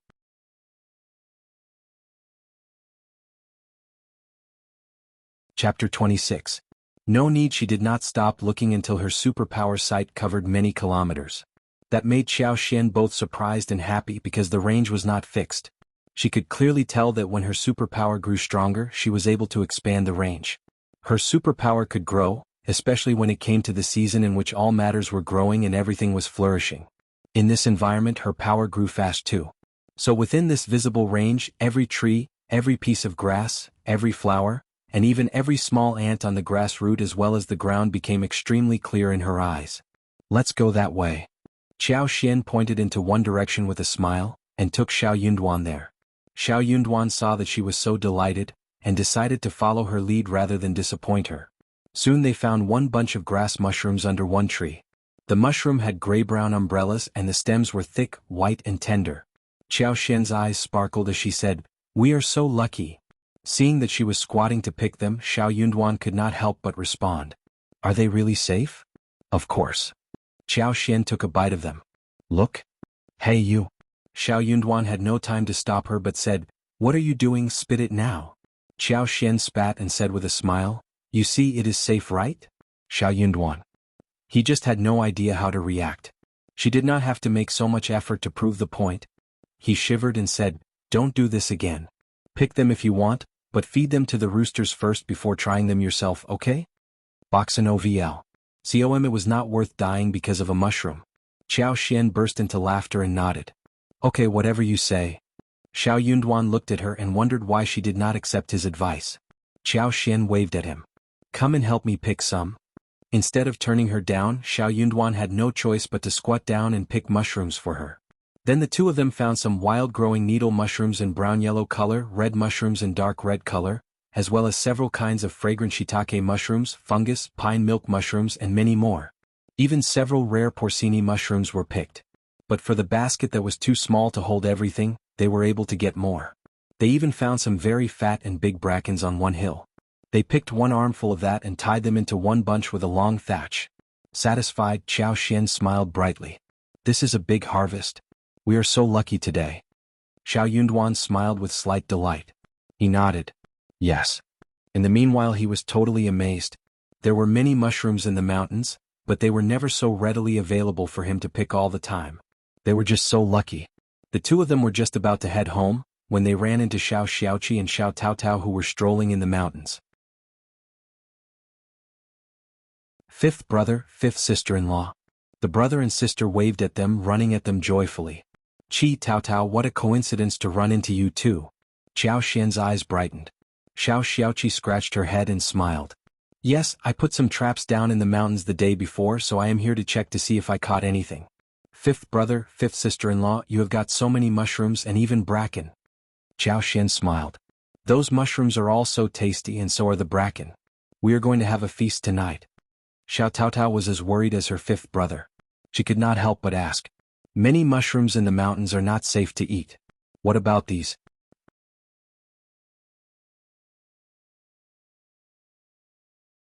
Chapter 27. One problem, of course. Shao Xiaoqi replied with trust and determination in his voice. Fifth brother would never be wrong. His fifth brother was the cultivated talent who had learned quite a bit and knew a lot. If he said that the mushrooms were fine, then they were definitely fine. Xiao Xian nodded in agreement and said with a smile, "Qi is right." Xiao Taotao showed a look of realization. "That is true. Xiao Yunduan. What a blame he had to take." The four of them went home together as they were talking. Xiao Xian could not help but keep asking Xiaoqi what was happening in the mountains. Xiaoqi felt a bit regretful. "I wasn't so lucky today. I got nothing. I wish I had trapped some wild rabbits, roosters or some other small birds so that we could eat some meat tonight. This place is too close to the village and hence there aren't many wild roosters around. In a couple of days I will go to the Wangqing Mountains, where we are definitely going to get a lot. Few people visit there, so we are definitely going to get many wild animals." He was not only good at setting up traps but also at shooting arrows. He was good at some kung fu, which was all taught by the deceased Grandpa Zhao. But Grandpa Zhao kept telling him that unless he was defending himself he should never reveal that he was good at shooting and kung fu. Grandpa also told him not to reveal this secret to anyone in the family. He had no idea why, but Grandpa was very nice to him, so if he made the promise to Grandpa Zhao he would definitely keep it. Therefore, even though he had made arrows and bows with bamboo, he was not going to do anything like this when he was lingering in the village, fearing that someone would see him. He only showcased his skills when he was deep in the mountains. Xiao Xian was apparently very interested in what she was told. She asked with a smile directly. "It sounds very interesting. Qi, next time you go to Wangqing Mountains take me with you, okay? And fifth brother too." Boxin OVL. Com Xiao Yunduan frowned slightly as he threw a look at her. So, she had become addicted to walking in the mountains? He could not help but caution them. "It is very dangerous in the deep mountains, Qi Yu." Before he could finish his, "You shouldn't go there," Xiao Xian said with a smile, "Are you scared?" "Of course I am not." He was not going to admit even if he was. "Nor am I." Xiao Xian said to Xiaoqi. "Look, your fifth brother wants to join us too." Xiaoqi got totally happy and he struck his chest. "Okay, don't worry, fifth brother and fifth sister-in-law, everything will be fine when I am with you. I won't take you to any dangerous places." Xiao Taotao cheered and chimed in as well. "I want to go with you too." Xiao Yunduan. That was another blame he had to take. Anyway, since he could say nothing more, he would just drop the topic here. When mushrooms and brackens were brought home, Miss Fang spoke highly of Xiao Xian. But she wasn't sure about those mushrooms either. Xiao Xian passionately proved that those mushrooms were fine after feeding them to the roosters. Only then did Miss Fang get assured. For dinner they made fried mushrooms, mushroom soup, pickles with spring baboon and bracken. All were very fresh and tasty and were highly appreciated. They had never expected that the mushrooms could taste so good. There were many mushrooms growing in the mountains. They would serve as very good dishes, if they were well distinguished.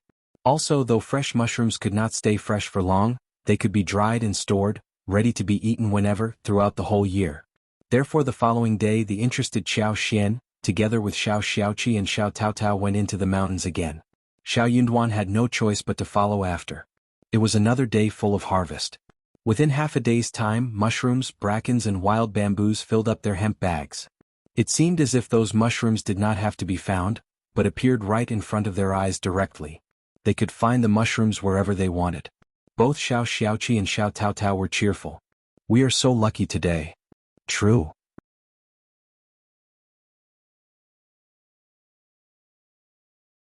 Chapter 28. Admiration and delight. Xiao Yunduan could not help but nod in agreement. They were indeed very lucky. As the four of them returned home, Miss Fang and Miss Su did not suspect the safety of mushrooms as they already witnessed what happened the day before. So they got the dustpans to hold the mushrooms and dried them out on high places. When it came to brackens, they cut off the head and bottom, put them in boiling water before placing them into the clear water, after the brackens were taken home. Those coin-size and finger-size bamboos needed to be peeled. So the women sat together to peel off the shells. As they were busy with all of these, Ms. Niu came to visit them with a look of smile. She was thinking of some plans the moment she walked in. Seeing that Miss Fang and Xiao Xian were peeling the bamboo, she instantly lost interest and said with a smile, "Oh, these bamboos are too thin to have their shells peeled off. It is so exhausting to do this work. Are you tired?" When she heard that some people of the family came home from the mountains with large bags of things, she just came to see what they had got. But the things in front of her were beyond her anticipation. Miss Fang threw a look at her and said casually, "That is true, children are just having fun with it." Ms. Niu sounded as if she did not like any of these, but as she saw those peeled, white and tender-looking bamboos lying in the basket, she smiled and said, "Qi and Taotao are so diligent. I will have some to take home for a taste." But suddenly, a pair of hands stretched out and took away the whole basket instantly. Chao Xian stood up with a basket and smiled. Mom, should we also boil bamboo in the water? Ms. Niu failed to get the basket and turned a bit dumbfounded. She looked so silly as she was frozen in her posture. Miss Fong laughed and nodded at her. Yes, but don't do that, you will burn your hands. Miss Su, you go and do it instead. Miss Su nodded and took over the basket. She had also been a bit anxious seeing that second sister-in-law was trying to get the basket. That woman was never going to spare any courtesy and would have taken the whole thing away. Boxin OVL. Those bamboos were very tasty, even though they were covered with thick shells. They had spent so much time peeling them and she would feel so bad if second sister-in-law took them away for free. But she did not dare to stop that woman. Luckily, her sister-in-law took action. Miss Su could not help but admire and feel happy. Ms. Niu got so annoyed that she snorted. Miss Chow, you are so stingy. We are a family, why are you defending your bamboos like this? Chao Xian showed an awkward smile and said, it is so exhausting to peel these bamboos, I am not that generous to share them. Second sister-in-law, if you want to eat them, you can go to the mountains to pick them yourself. It is not that difficult.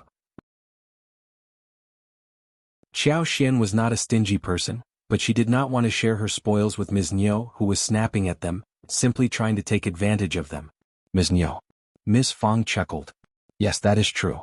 They are not expensive things. They are available everywhere in the mountains. Just go and pick them if you want to. There are so many of us in the family. These are only enough for 2 meals. We can't share them, okay? Ms. Niu snorted. Stingy people. She did not care about these no-taste bamboos. She just wanted to take advantage of them. She did not want to continue to care about these bamboos. But she had stepped into the family, and she believed that she needed to say something. Ms. Niu rolled her eyes and suddenly smiled. Miss Chow, tomorrow is your return to bride's home day. Have you got your presents ready? Tell me what you are going to take home. I can help you with some ideas.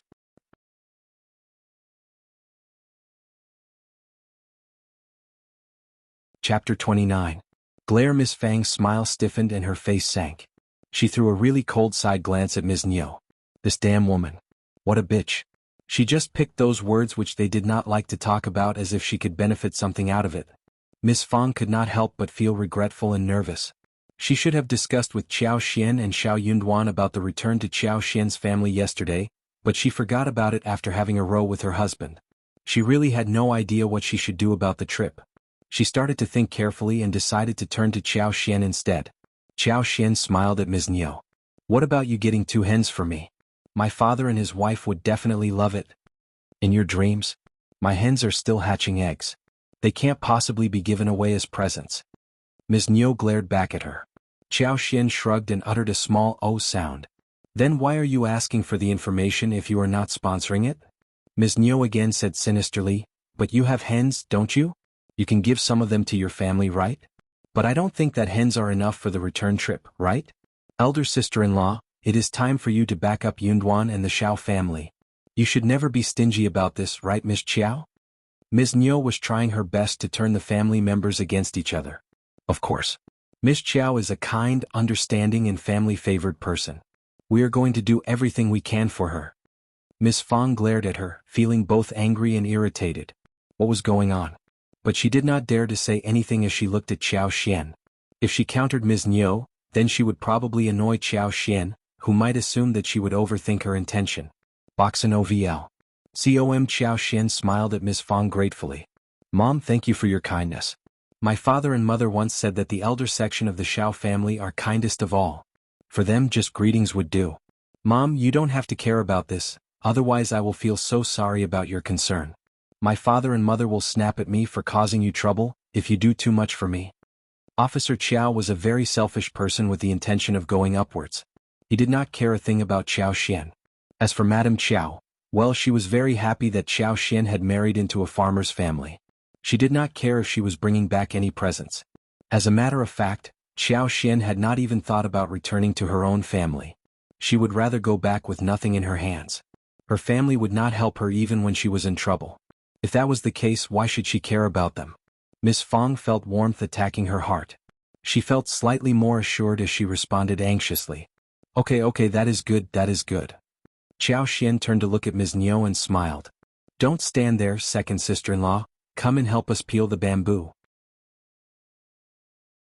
Miss Fang felt so happy at this moment that she sneered.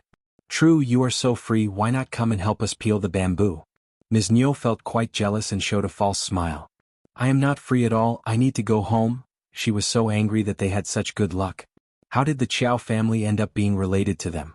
She could not help but start to complain about her son. Her second son could do nothing, but her fourth son, who she believed to be smart, just did not want to go to school and study.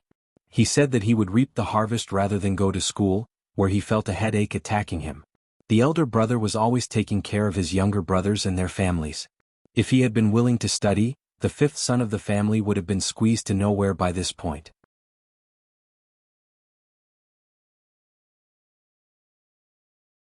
Chapter 30.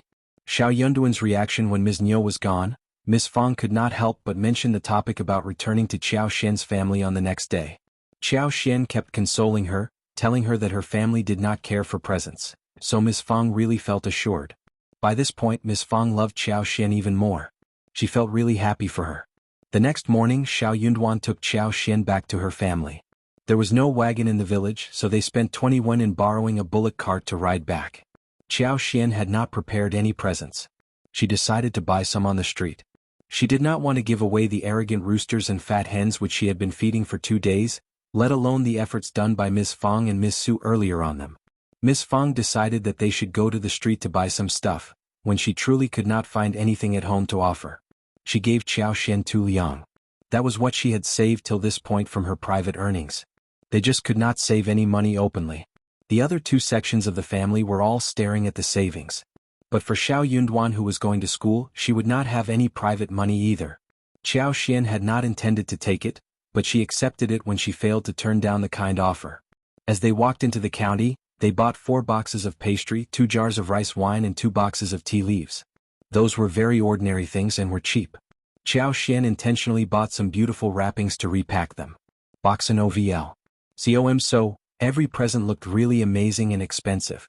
Shao Yunduan was totally dumbfounded. Seeing her achievement, Qiao Xian could not help but feel that she had taken revenge, when she thought of how Madame Qiao was going to react to that. Before we go there, I have a few words to share with you.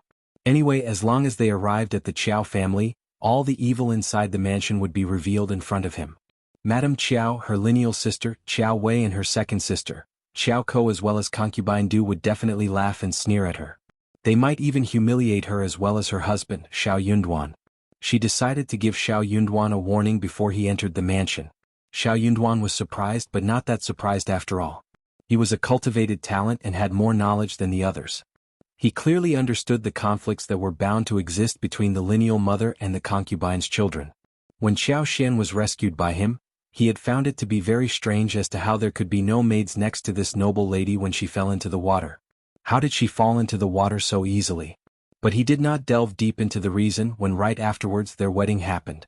But hearing what Qiao Xian said, he suddenly felt that everything made sense. No wonder the marriage went on so easily.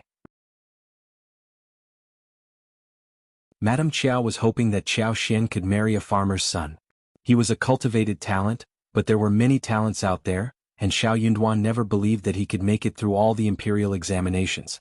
He might remain as just a cultivated talent for the rest of his life. No wonder Qiao Xian committed suicide on their wedding night. Shao Yunduan suddenly felt sorry for Qiao Xian and threw a sympathetic look at her. She wasn't living an easy life either. We are not going to be received well today, but don't take any of their words to heart. We won't have much communication with them from this day on. We can just get the ceremony done as soon as possible and can go home soon. Okay. The couple held a very strange conversation, which did not make them look like a newly wedding couple on their way back to the bride's home. The couple came to the back street of the county mansion with gifts in each of their hands. No one was there to greet them at the door, which didn't even open until a long while later. Even the housekeepers and a few aunties were nowhere to be seen, let alone the master. The door was opened as a lazy sound of "Second Miss and Second Sir Son-in-Law are back here." Then the sound disappeared.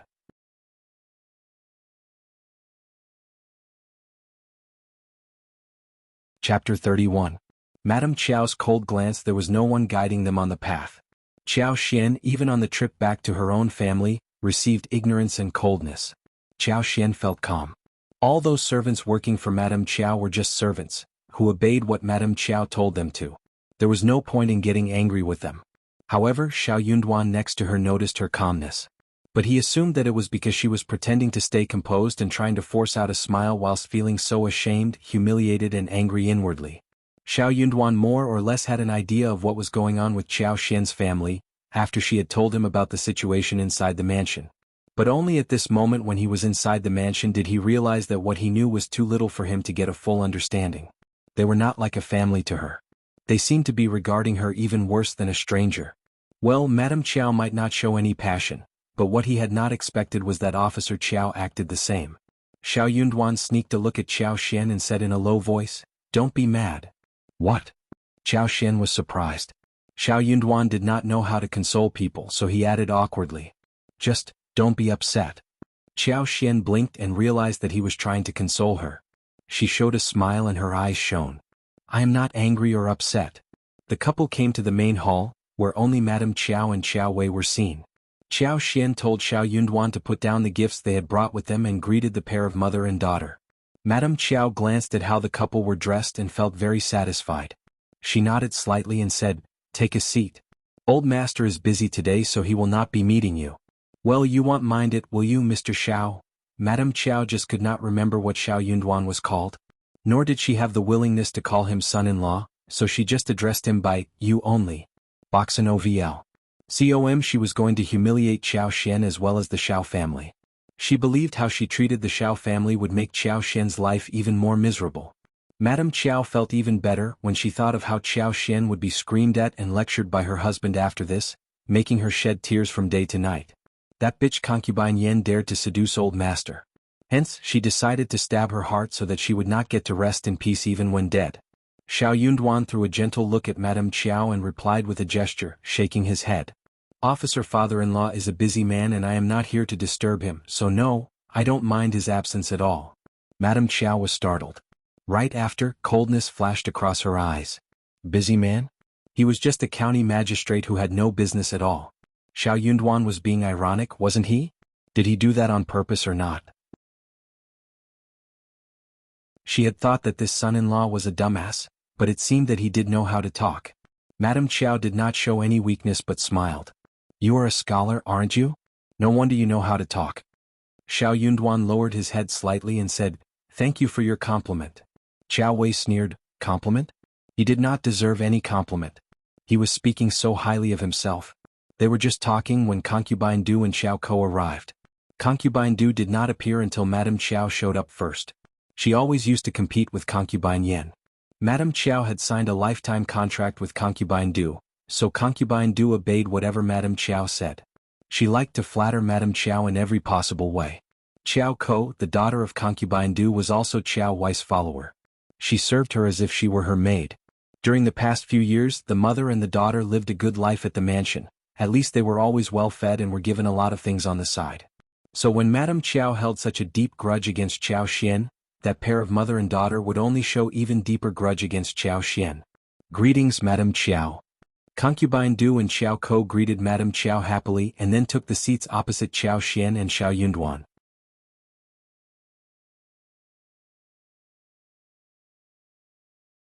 Chapter 32? Xiao Ko smiled. Xiao Ko threw a look at Qiao Xian and then chuckled as she said with interest, "Sister, you are dressed very uniquely. I almost did not recognize you. I seem to have seen you far in the distance a while ago, but I did not dare to speak with you. I just could not believe that was you. I should have greeted you, sister, hee." Hearing what Xiao Ko said, everyone including Qiao Wei, Concubine Du as well as the aunts and maids laughed. Madame Qiao did not dare to laugh loudly, so she just showed a small smile. Shao Yunduan threw a look at Qiao Xian, feeling both angry and sympathetic. He subconsciously clenched his fists and suddenly he felt a thought attacking his head. There was going to be one day, when he was going to make her prosper like never before, so that these people would not demean her in this way. Now that they had made the trip back to her family's home, they did not have to stay and get humiliated here anymore. Shao Yunduan was about to ask for leave, when Xiao Xian smiled at Xiao Ko and said shyly, "It is my biggest luck that I have become the Shao family's daughter-in-law. I'm very happy already. But you, my sister, you are beautiful and have a good personality. I believe that you are going to marry some noble family. If that day comes, do try to give me a boost." Xiao Ko was just 1 year younger than Xiao Xian, and she was old enough to get married. Officer Chao was transferred to this place from the capital, and he had been seeking for a good official position in the capital these 2 years, so that he could return to the capital after 2 years' seat in the office. In the capital there were a number of noble people and young masters from some princes' families. The Chao family were not supported by any strong background, but if they tried hard they might be able to get connected with some marquee families. Also, there were families who were worse than the Chao family that got connected through marriage with noble families. It was a matter of destiny that could not be stopped in any way. What Chao Xian said hit right on Concubine Du and Xiao Kou's hearts. Those were nice and auspicious words that everyone loved to hear. Concubine Du and Xiao Kou suddenly felt so happy and went into a good mood.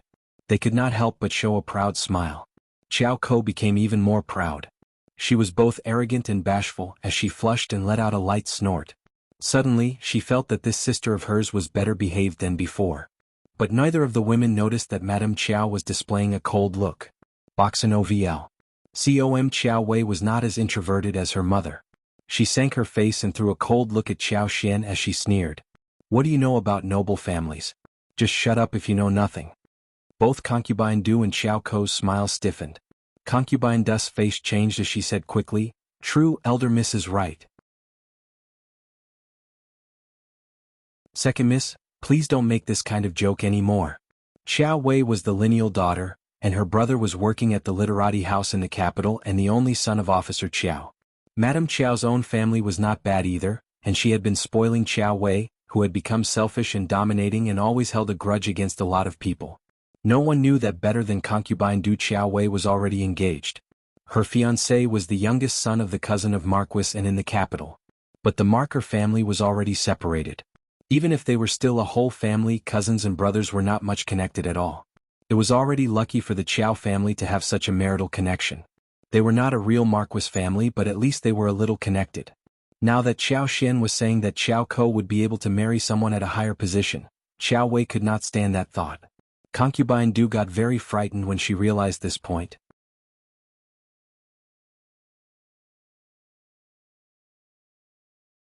Chapter 33. Madame Chao's irritation. Concubine Du got really frightened as she realized this point. But inwardly she did have a small hope for that to happen, so she just told Xiao Xian not to joke rather than confirm the point. Xiao Kou was not as smart as her mother. Hearing what her sister and mother said, she remained unconvinced. Why can't I marry into some noble family? What if someone from the noble family falls for me? Even a narrow-minded person like Xiao Xian knew that she was a beautiful girl. Xiao Xian smiled and said nothing more. She was just trying to make a small fuss so they could all shut up. If she went over the top, the results would not be as good. She was still a weak person at the moment, and making Madame Chao irritated wasn't an ideal choice for her in this situation now. Madame Chao wasn't very happy as she said calmly, "All right, you sisters can have chit-chat somewhere else. Yuzan, lead the son-in-law of the Shao family to have a seat in the hall." Xiao Xian smiled. "Mother, I need to speak with you alone, please. Is that okay with you?" Madame Chao looked at Xiao Xian transfixed and smiled suddenly. "Sure. Leave us." Shao Yunduan, who was about to ask Xiao Xian to leave, had to drop his intention. He exchanged a look with Xiao Xian and left with the maids. When everyone else retired, only Auntie Ling and Xiao Wei next to Madame Chao did not move. Madame Chao had always spoiled Xiao Wei, so she said nothing about her being present. Xiao Wei raised her eyebrows and sneered. "You are bolder than before. Since when did you develop the ability of being so good at talking? Just spill it if you want to have a word with my mother." Xiao Xian inhaled and said self-mockingly, "I have nothing to fear when I end up being in this situation. You don't have to dwell too many thoughts on me because it is how I should be. From this moment on, we will go our separate ways. I don't think that I am going to become someone outstanding in the future anymore, so I will just admit that I am nobody." Boxin OVL. COM. Madame Chao sneered. "You are smart enough to understand where you stand." She felt both proud and happy, and she suddenly did not seem to feel that Xiao Xian was so annoying anymore. Xiao Xian, in her eyes, was just like an ant who was no threat to her. She had many other important things to worry about, so from this day on, she did not have to care about this woman anymore. She was not going to become anyone outstanding in her life. She felt very assured when she realized that this girl was going to be deeply trapped in a poor farmer's family and never get out of it. However, Xiao Xian smiled and confessed. "I am a worldly person, so I am acting like a worldly girl. Madame Chao, you know pretty well what you have offered as dowry for me, so I am here, asking for the dowry that I deserve to get." What are you talking about? Madame Chao was shocked. Chao Wei was startled as well. Chao Xian said, I want the dowry I deserve. Otherwise, you won't have a peaceful day in my life. Chao Wei sneered. What can you do? Damn, this bitch dared to threaten her mother. How bold she had become. She had turned so brave after she got married. Chao Xian took out the pamphlet from her arms and chuckled. Should I read out what is written in the book? I have nothing to fear when I am just a nobody. Do you believe that I am going to bring the real dowry and what is written in the book to the governmental office for my father to see? How dare you? Madame Chao became really furious.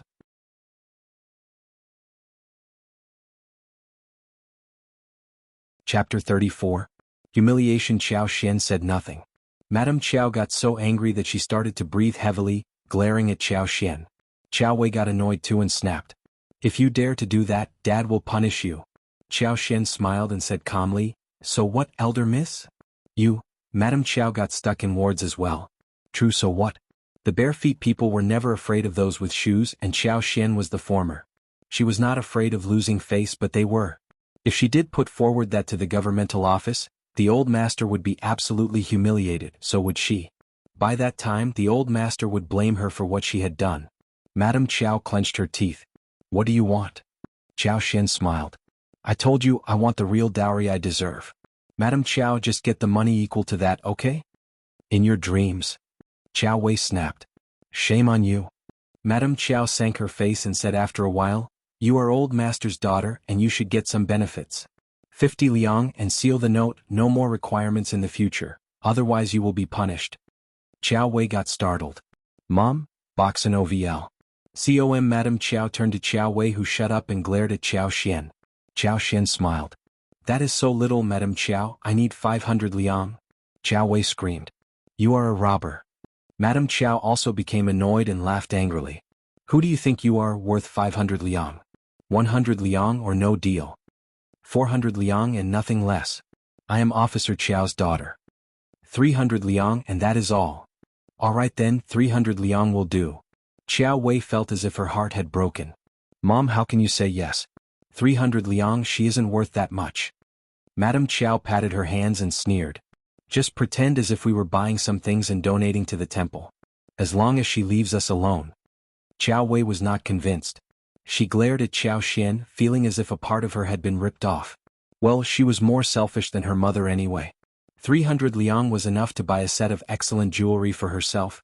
Soon, Madame Chao asked Andy Ling to get the money and asked Chao Wei to write the note, showing that Chao Xian got 300 liang from Madame Chao and they were going separate ways from that moment on, without any more blackmailing or demands. Chao Xian also got one note, sealed on it without hesitation. Madame Chao threw a disdainful look at her and put away the note. Just leave, you can have lunch and go, no more visits from this moment on. Chao Wei added and sneered. No more visits. No one likes you here. Don't worry. Chao Xian said inwardly, I wish you could forget me totally. She got up. I will skip lunch. We will be heading back home. It is not close by. Hearing what she said, Madame Chao and Chao Wei felt slightly better, thinking that she had married into a poor family. Chao Wei sneered. You aren't staying for lunch. Honestly, we have hens, ducks, fish and other meat, you won't have this much after you step out of the door. No thanks. Chao Xian had no interest in arguing with her over some unnecessary things. She joined Shao Yunduan and together they left the mansion. In the mansion, Chao Wei was still very unhappy about giving away the 300 liang.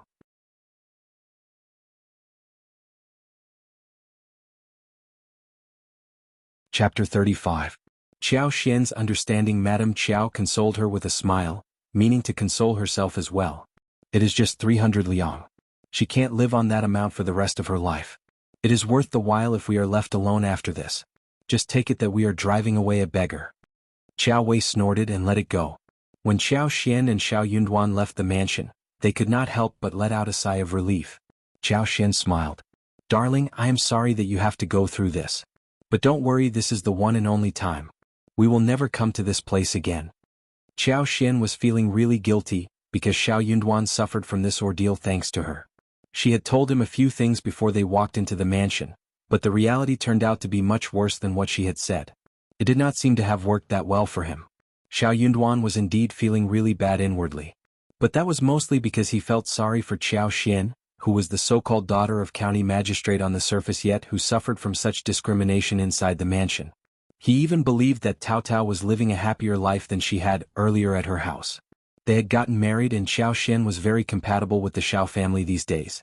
She even called his mother Mom passionately, and subconsciously Xiao Yunduan had already included her into their family. Seeing that she was bullied, he became not only compassionate but also angry. But she was still trying her best to console him at this moment. Xiao Yunduan felt heat attacking his heart as he looked at Qiao Xian. I will definitely make it to the recommended man next year at the village examination. Qiao Xian was confused. What? Why are you saying this now? And the year after that I will make it to the advanced scholar. What? Boxano VL. COM, at that time no one is going to look down at you anymore. Xiao Xian finally understood what he was saying. Suddenly she felt a stream of warmth flowing past her heart, as she looked at Xiao Yunduan in astonishment. She had thought that the most Xiao Yunduan would do was not blame her, and might hold some grudges inside. After all, he had been humiliated for no reason. No one would be able to stand that. Moreover, he was a scholar who cared more about manners than the others. Unexpectedly, however, he was making a promise to console her. This kind of consolation consisted of no sweet words or gentle sentences. Instead it was filled with penetrative strength, just like the sunshine that melted the ice and snow. For some reason she felt even more confident in this way. She smiled brightly. I am sure you can make it. A man like him deserved to get happiness in his life. He should be given a promising future to become a recommended man and an advanced scholar. Xiao Yunduan showed a rare smile as he nodded. Let's just leave. Okay. Since they were in the county, Qiao Xian decided to bring some stuff home. She talked happily with Xiao Yunduan, who wasn't that talkative but gave small responses. Gradually, the grudge they held towards the trip to the Qiao mansion was gone. The couple grabbed some food and then Qiao Xian took Xiao Yunduan for shopping. Farmers' families were not rich enough to splurge on spices and seasonings, and they were always fed light-tasted food. 2 or 3 meals might be useful to get a healthy diet, but too many such meals couldn't be tolerated. Qiao Xian, who had been used to a well-to-do life, had had enough of such bland food after just 3 days. She was definitely going to buy a lot of seasonings and spices today before anything else. They were breeding sprouts at home, and after the dragon boat day they would start to plant the crop. But it seemed that the grains were not enough, so her mother-in-law had tried to cut down the rice for the porridge so as to live more frugally. They would not be completely full until the new grains were harvested. Therefore, Qiao Xian decided to buy hundreds of jin of rice and flour respectively.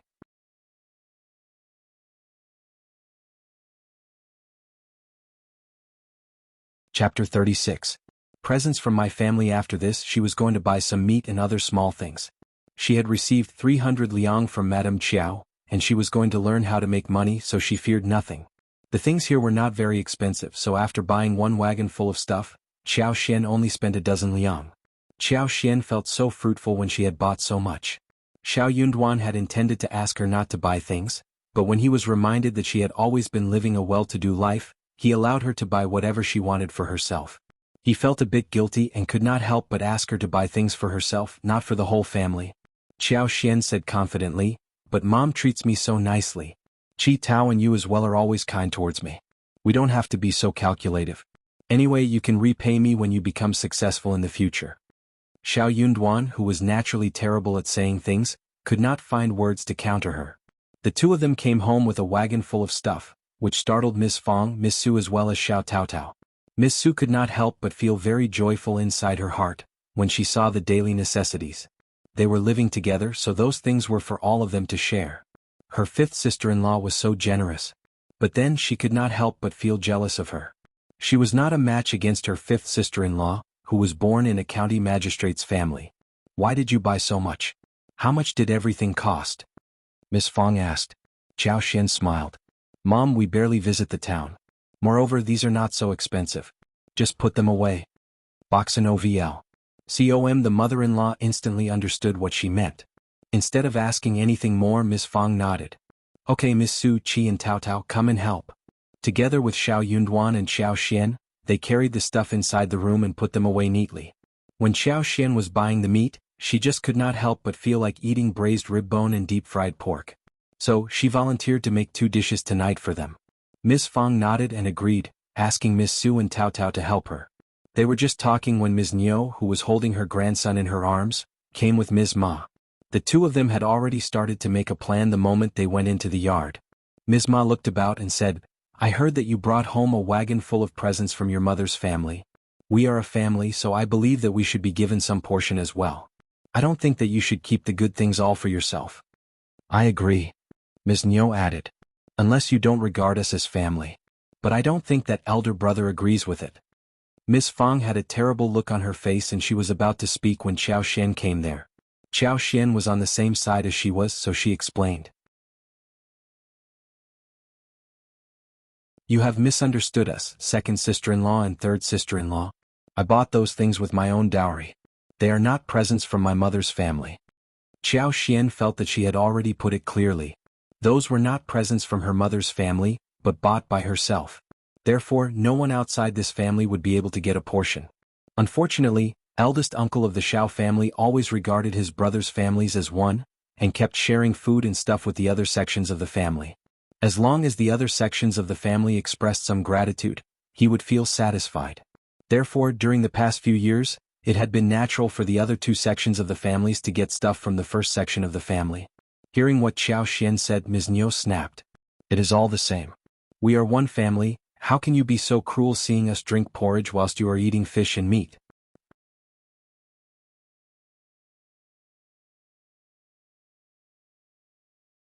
Chapter 37. Pestering Ms. Ma said, "That is right. Our elder brother never does anything so selfish." The 2 of them complimented and cooperated with each other, spitting and shouting as if they were definitely going to get what they wanted. Soon they became increasingly impatient and asked Ms. Su and Chao Xian to get them whatever they wanted instead of wasting their time here, claiming that they had many other things to deal with. Chao Xian turned to look at her mother-in-law. She had already told them that all the things were paid from her dowry, so Ms. Fong was not in a position to cut in. She threw a look at Chao Xian, suggesting that she could do whatever she wanted. Chao Xian lowered her head and said, "I think that you are well aware that my dowry belongs solely to me, and I have a say in how I deal with it. No one can do anything about it, right? So, you 2 should just go back to wherever you came from." Ms. Fong sneered and chipped in. "Miss Chao, don't worry, we are from the countryside, but we have dignity. We don't put our hands in our daughter-in-law's dowry." "Okay." Chao Xian blinked her beautiful eyes and nodded with belief.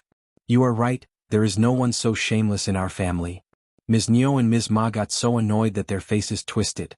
Ms. Fong was alone in the past, and was not in a match against the other women in the family, considering that eldest uncle was always on the family's side. Now Miss Chao was here and she was very hard to deal with. Okay, you are so selfish." "Oh, but honestly, Miss Chao, you are counting money for those who are out to sell you. You keep saying things about your dowry, but haven't you noticed that you are buying those things for your husband's family? You are being coaxed to spend all your money." This implicit blame made everyone from the first section of the family turn pale. Miss Fong bellowed, "What are you saying, Mom?" Chao Xian laughed. "I love spending money for my husband's family. That is not anyone's business." Everyone present. "Miss Chao," Miss Fong was startled. She was so moved that she had no idea what else to say. Boxin OVL. COM Chao Xian raised her eyebrows. "As for people outside my family, I don't care what happens to them." Ms. Ma got so annoyed but she only mumbled, "But we are a family, how can you be like this?" Miss Fong sneered. "We are living in separate homes. Are you too blind to see that every family with many siblings in our village is living like this?" Miss Fong had said those words before but it never worked. Yet at this moment she felt that it was nice to say these words out loud. When the eldest man in the family was gone, brothers had started to live in separate homes and were dealing with their own business affairs. They even spent Chinese New Year in a separate way as well. Brothers helped each other when they were in need, but that was all. Brothers could offer help if someone was in need. But it was never done out of selfishness. No families would just come to the other's families as if they were still living together. That was like making themselves turn into a laughing stock in front of the entire village. Those from the second and third sections of the family kept telling others that the first section of the family were working for them as if they were their servants. Those words were nothing to eldest brother who just wanted to keep the brotherhood well and fine, but they were annoying to everyone else from the first section. Ms. Niu sneered and pulled away Ms. Ma. Since you are so cruel, there is nothing we can say or do about it. Also, we are not shameless people. We don't care about your stuff, we can live on our own happily.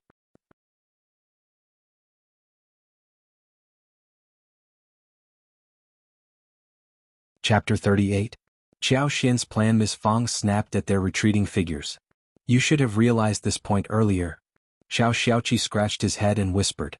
Mom, do you think they are going to tell Dad about this? Miss Fang knocked at his forehead. Who cares? Shao Xiaoqi grimaced and shut up. Xiao Xian smiled. Dad should be a reasonable man. Isn't it natural that I am in charge of my own dowry? Miss Fang sighed slightly and turned to Xiao Xian, speaking kindly. Miss Xiao, let's just drop what happened today. Don't buy so many things in the future, keep the money for later use.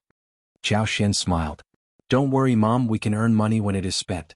Also, I have got something to discuss with you and my husband. I'm thinking about buying some land. What? Both Miss Fang and Miss Su were startled.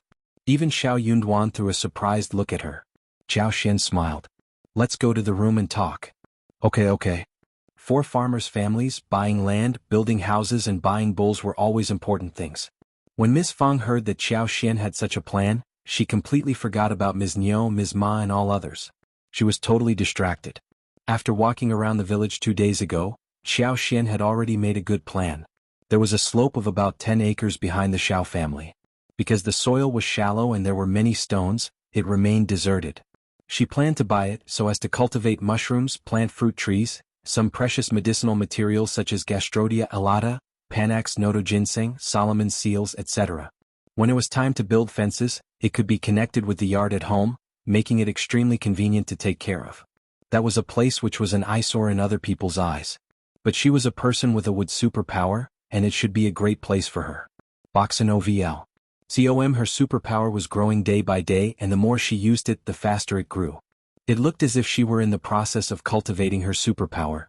If she planted 2 trees for each kind of fruit and expanded the range for 4 or 5 mu, they would always have all kinds of fruits for the rest of their lives. Then she could build some houses for mushrooms, and with the superpower of hers she could harvest a lot within a short while. As for the rest of the 4 or 5 mu, she could plant Gastrodia alata, Panax noto ginseng planted there. She could use her superpower to make them grow well. Moreover, she could have a batch of hens in the place that was isolated from the mushroom house and medical field. It would be so wonderful. Apart from the small land in the back of the yard, she planned to buy a patch of valleys and land close to the village. That was a huge land, but she could not afford so much, only 60 mu would do. On that land she planned to plant China roses and multiflora roses, red and blue flowers, pomegranates, sweet-scented osmanthus, lilies, safflowers, gardenia and other safflowers and aromatic flowers and trees. With that she could feed 20 to 3 beehives. Red flowers could be used to make lipstick rouge, and the essence of aromatic flowers and trees could be extracted to make perfume. Thanks to the superpower she had, all the work would be so easy for her. As long as she could concentrate, she could keep control of the plants and extract stuff out of them. She was very sensitive to the scent of flowers as well, and making perfumes would not be difficult either. She had tried all of these. She picked some mints from the yard and with almost no effort, she was able to extract 2 portions of very pure mint oils. With this superpower of hers, she was definitely going to live a lovely life and make a fortune. But she was going to keep it a secret from Miss Fang and Xiao Yunduan. They would not believe her words either, even if they were told. So what she said was that she was going to plant some fruit trees in the back of the yard, and the crops would be planted in the mountains. She looked forward to seeing what the harvest would be like.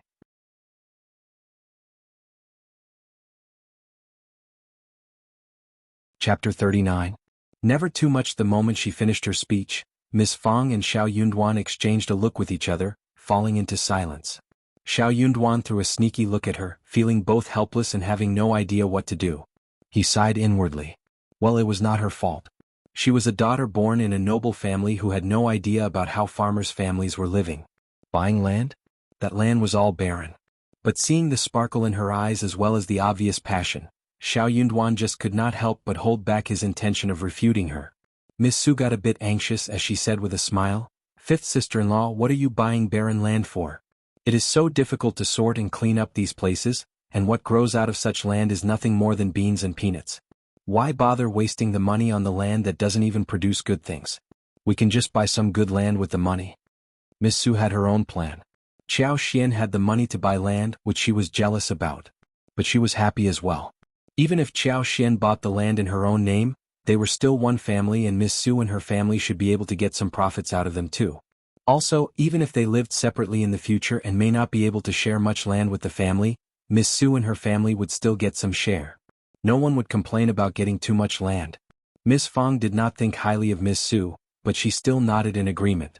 She said with a smile, "That is true, Miss Chao, your sister-in-law is right. We can use the money to buy fertile land. The price might be higher, but those wonderful fields produce grains, which is something this barren land would not be able to match." Chao Xian smiled. "You are right, Mom and sister-in-law, but I still want to buy some land first to plant fruit trees and some other things as well as for breeding some hens. I can buy some watery land later too. Please Mom, just say yes." Miss Su did not want to give up, so she insisted. "But, sister-in-law, don't blame me for talking too much. You don't know much about the difference between lands. Just listen to what Mom says. It is very painstaking to open the barren lands outside the village, and no good things would grow out of that, let alone the land in the back of our yard, where the soil is no thicker than 1 inch and stones are everywhere. Just don't waste any money on either of them." Miss Fang agreed. Boxen OVL. Com Shao Yunduan suddenly said. "Mom, sister-in-law, if Miss Chao wants to have a try, what about letting her do that? It doesn't matter what she wants to plant." Miss Fang accepted her son's words, and after a moment of contemplation, she nodded. Miss Chao was spending her own money and she could do whatever she wanted. What she as the mother-in-law could do was to make some suggestions rather than make decisions on her behalf. If those fruit trees, peanuts and beans could grow well, then they would be able to get something which was better than nothing. Miss Fang nodded and said with a smile, "Since you have made up your mind, then do as you want. Also, remember to write your name on the land contract and keep the contract well. One more thing, however, we are still living together, so half of the income should be handed out to the big family and you can do whatever you want with the rest, even selling for money. That is a rule applicable to everyone in the family." "I got it, Mom." Chao Xian smiled and nodded. She could keep her land contracts and be in charge of her own lands. That was already a great thing given to someone who was living in a big family. Many people had no choice but to hand out all she had, before they started to live separately. But must she hand out half of the income? That was something she needed to discuss with them. She was willing to do that, except that she did not want the other sections of the family to take advantage of what she handed out. Miss Fang smiled and nodded, feeling very satisfied by how Chao Xian reacted. Her son's wife was a very understanding girl. He was lucky to have a wife like this.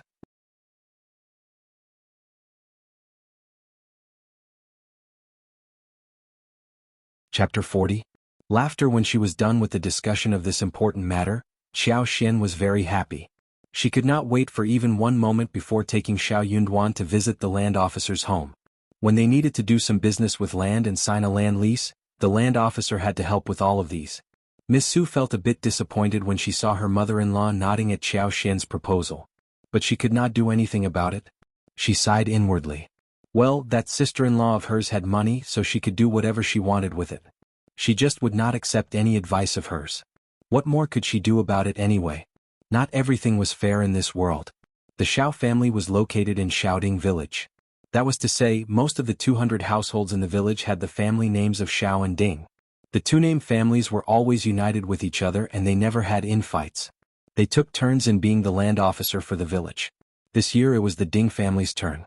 Shao Yunduan was the cultivated talent, whilst Chao Xian was the daughter-in-law of cultivated talent, so they were treated very amicably by land officer Ding. He did not dare offend them so easily. Soon the process was completed.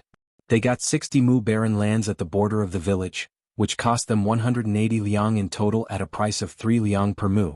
As for the 13 mu at the back of the Shao family's yard, it was worth even less, namely 26 liang in total at a price of 2 liang per mu. Land officer Ding promised that he would travel to the county to get them the contracts. They spent 206 liang in total, and would need a few more liang in the later process, when they would hire workers to do the cleaning, plowing and so on, as well as for buying seeds for flowers. They even needed some money to build a brick wall in the back of their yard. So in the end, they only had more than 70 liang left out of 300 liang which they originally possessed.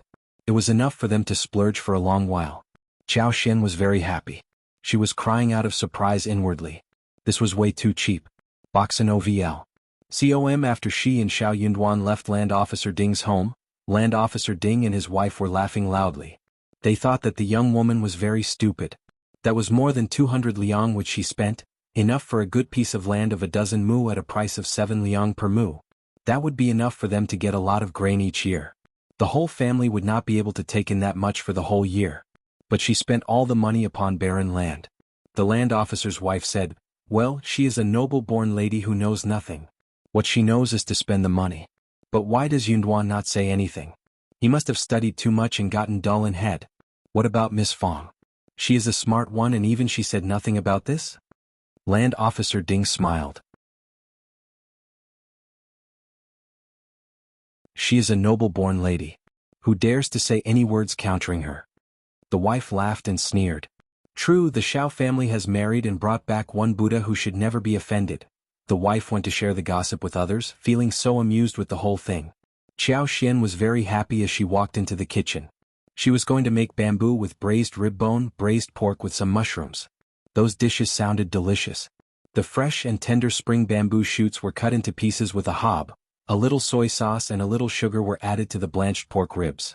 They were stirred and turned until they became slightly discolored. The spring bamboo shoots were added when the fragrance spread around. Then they were stirred and fried on high heat, before a little water was added and meat was scooped out of water. The boiled pork belly was cut into thin slices, stirred and fried in a pan with oil. Then the sauce, salt as well as a small amount of washed mushrooms and garlic sprouts were added. The whole thing was fried over high heat until the whole place was filled with its fragrance. A little sugar was added before serving. Finally, the two dishes were served. They looked so nice from all aspects, spreading scent in every corner of the yard. The third son of the Shao family, Shao Xiaoqi as well as Shao Taotao, just could not wait to have a taste of them. Miss Su could not help but swallow down her slobber. Those dishes were almost killing her. Her sister-in-law should not be wandering in the kitchen. She was pouring oil as if it were free. Yes, she spent money on buying it, but she should not just be wasting it like this.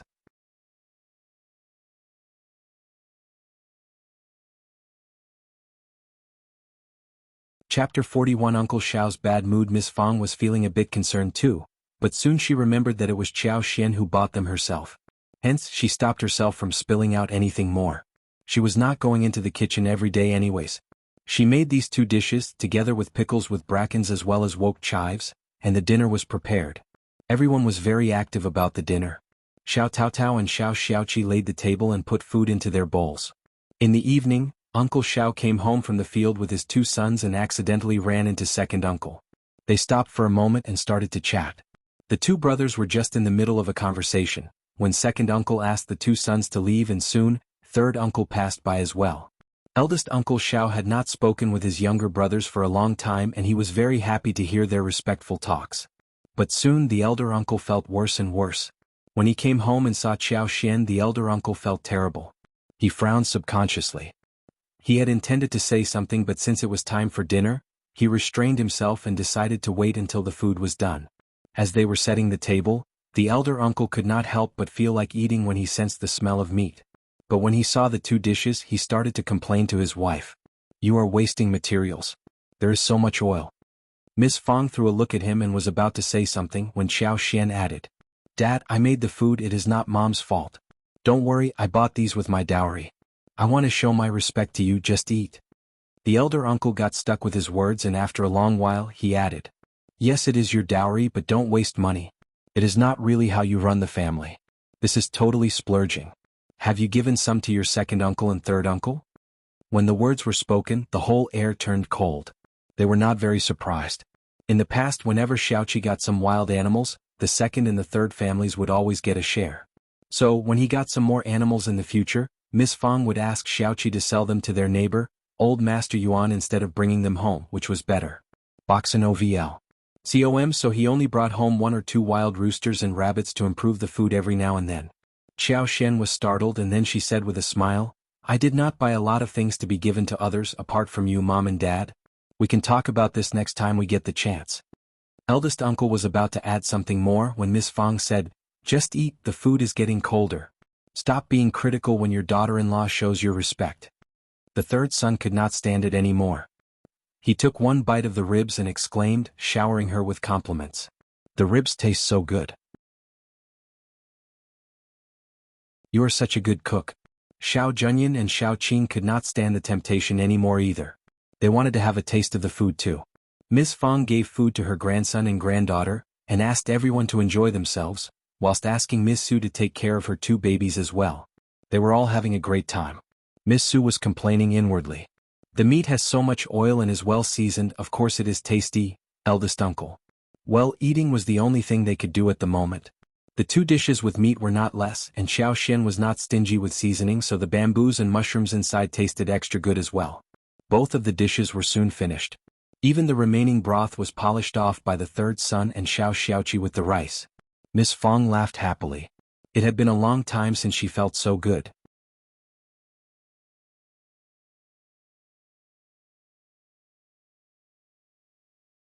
Chapter 42 Daughter-in-law's Dowry. After dinner, Miss Su and Xiao Taotao helped to clean up the table and wash the dishes, whilst Xiaoqi and the 3rd son went out for some fun.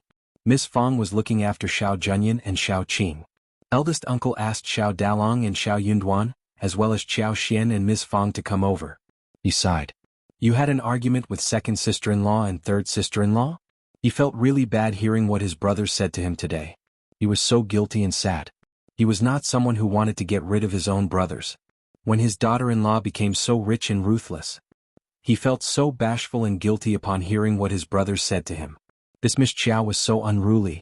How could she not respect the elderly people and be so selfish? They were one family and they should take care of each other. Miss Fong had predicted that her husband would ask them about this. Those brothers were definitely going to report that to their elder brother. Who said that? I had no argument with them. Eldest uncle said, of course yes. Miss Chiao brought something home and she should have shared them with the 2nd and the 3rd section. We are a family and we should not just eat alone. Miss Chiao, you should remember that though we are living in different homes, we are still one family. We are related by blood and we should help each other. We should not be so ruthless. You should get something ready and take them to the 2nd and the 3rd sections and apologize to them too. We should not try to argue with them. Miss Fong got angry. What are you talking about? Dad. Xiao Xian's face turned cold and her face sank. I am very glad to share with you what I bought with my dowry and also with the brothers, but not with those uncles and aunts. I don't think you are right, Dad. Dad, Miss Chiao is correct. Xiao Yunduan added. It is not good when it is spread around. 6th brother is studying at the school, and if people hear that his parents are using their niece's dowry, he would get a very bad reputation too. 6th brother is very talented. But for the accident, he would have made it to the imperial examination already. Many people are jealous of him. What if rumors make it worse? That won't happen? Boxin OVL. COM, of course it can, Dad. 6th brother can't afford any bad rumors. Xiao Yunduan knew clearly what he needed to do to move his father. He barely spoke, but when he did he would always hit the point. When Xiao Yunduan and Xiao Xian were getting married, the 6th son returned home for the wedding and now he was at the school again. When Xiao Yunduan made it to cultivated talent, he had a different identity, so he did not go to school frequently as before. Instead, he would just exchange knowledge with other cultivated talents regularly every month, when they could hear the lectures from the teachers. So he was still at home, studying by himself. Eldest uncle trusted his son and said, I just mean that, we should not eat everything alone. Miss Fong said immediately, we never eat things alone. We always share. Instead, they never give us anything. Eldest uncle became speechless. It seemed that his daughter-in-law's dowry did not belong to the shared properties. Miss Fong was the mother-in-law who did not deal with the dowry, and he as the father-in-law should not interfere either. Elder uncle could not help but sneak a look at Xiao Xian, hoping that Xiao Xian could express it herself.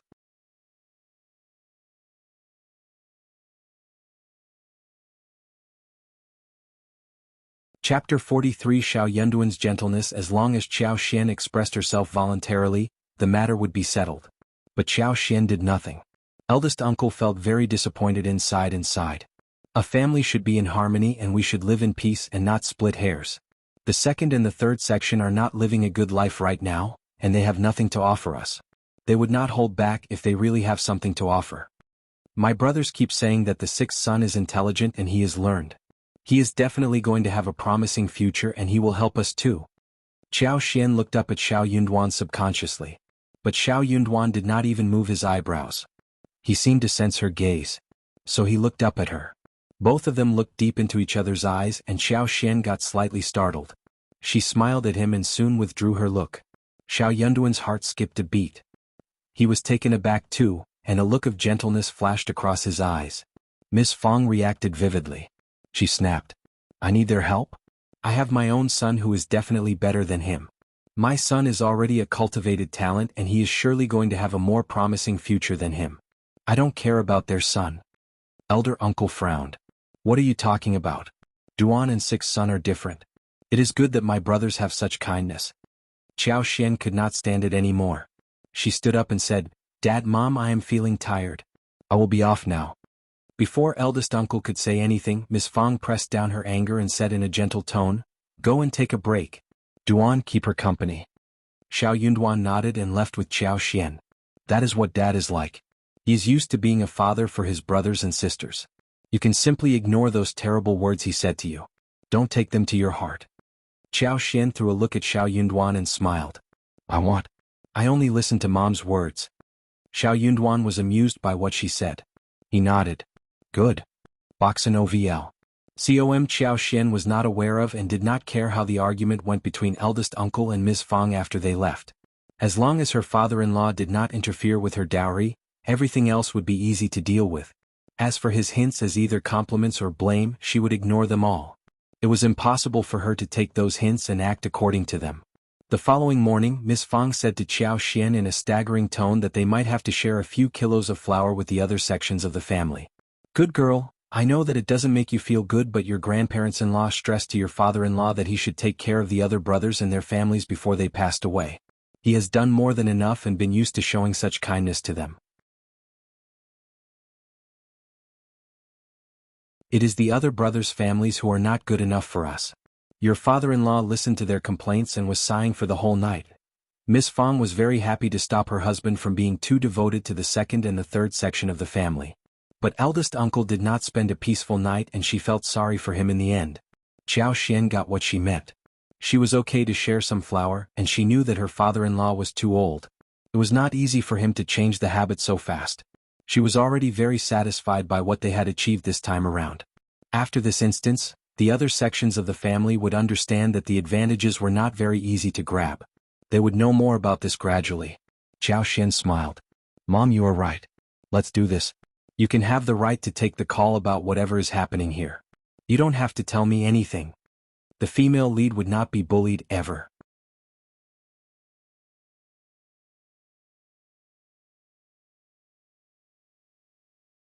Chapter 44. Stupid Miss Fong let out a sigh of relief and smiled with happiness. But I needed to tell you first, that's all. Qiao Xian felt moved and replied with a smile. What about Mom asking Dad to deliver the flour to them? You can explain to them that I bought the rice because we are running out of food. I just don't want the family to do the farm work while being hungry.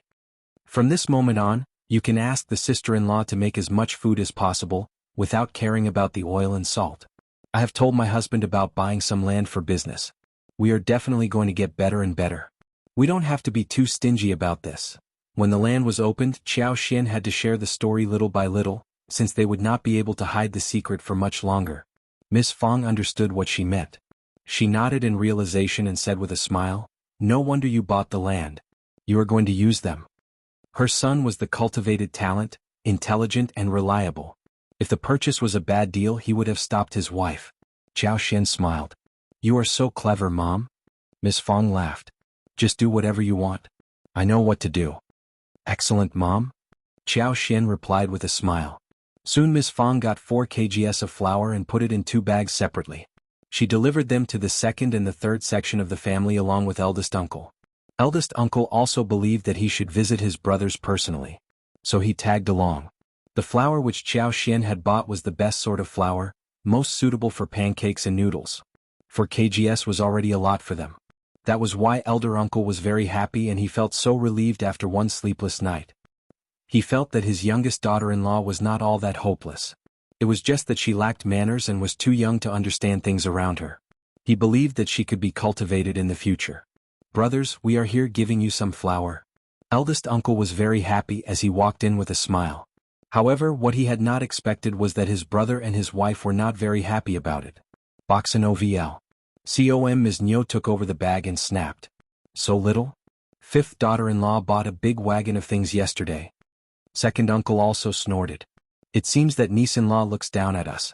You are not treating us like a family. Ms. Fang suddenly realized why Xiao Xian had asked her husband to come along. Yes, she had been so stupid as not to think of this idea any sooner. It had either been the brothers who came to fetch the things, or she, Miss Su or Tao Tao went over to deliver the stuff. Her husband had never shown up before this. Miss Fang stayed silent. She was going to see what her husband was going to say.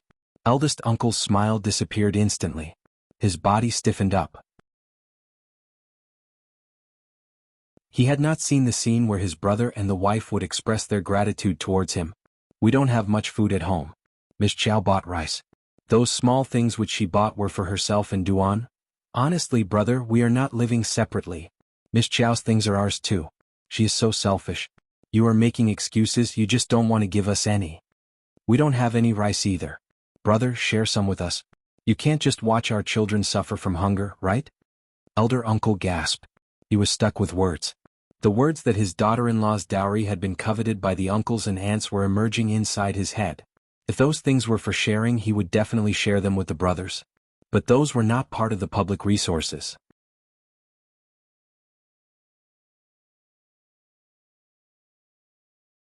Chapter 45. Heart-poking. Second uncle and Ms. Nyo kept complaining, making eldest uncle flush over in embarrassment.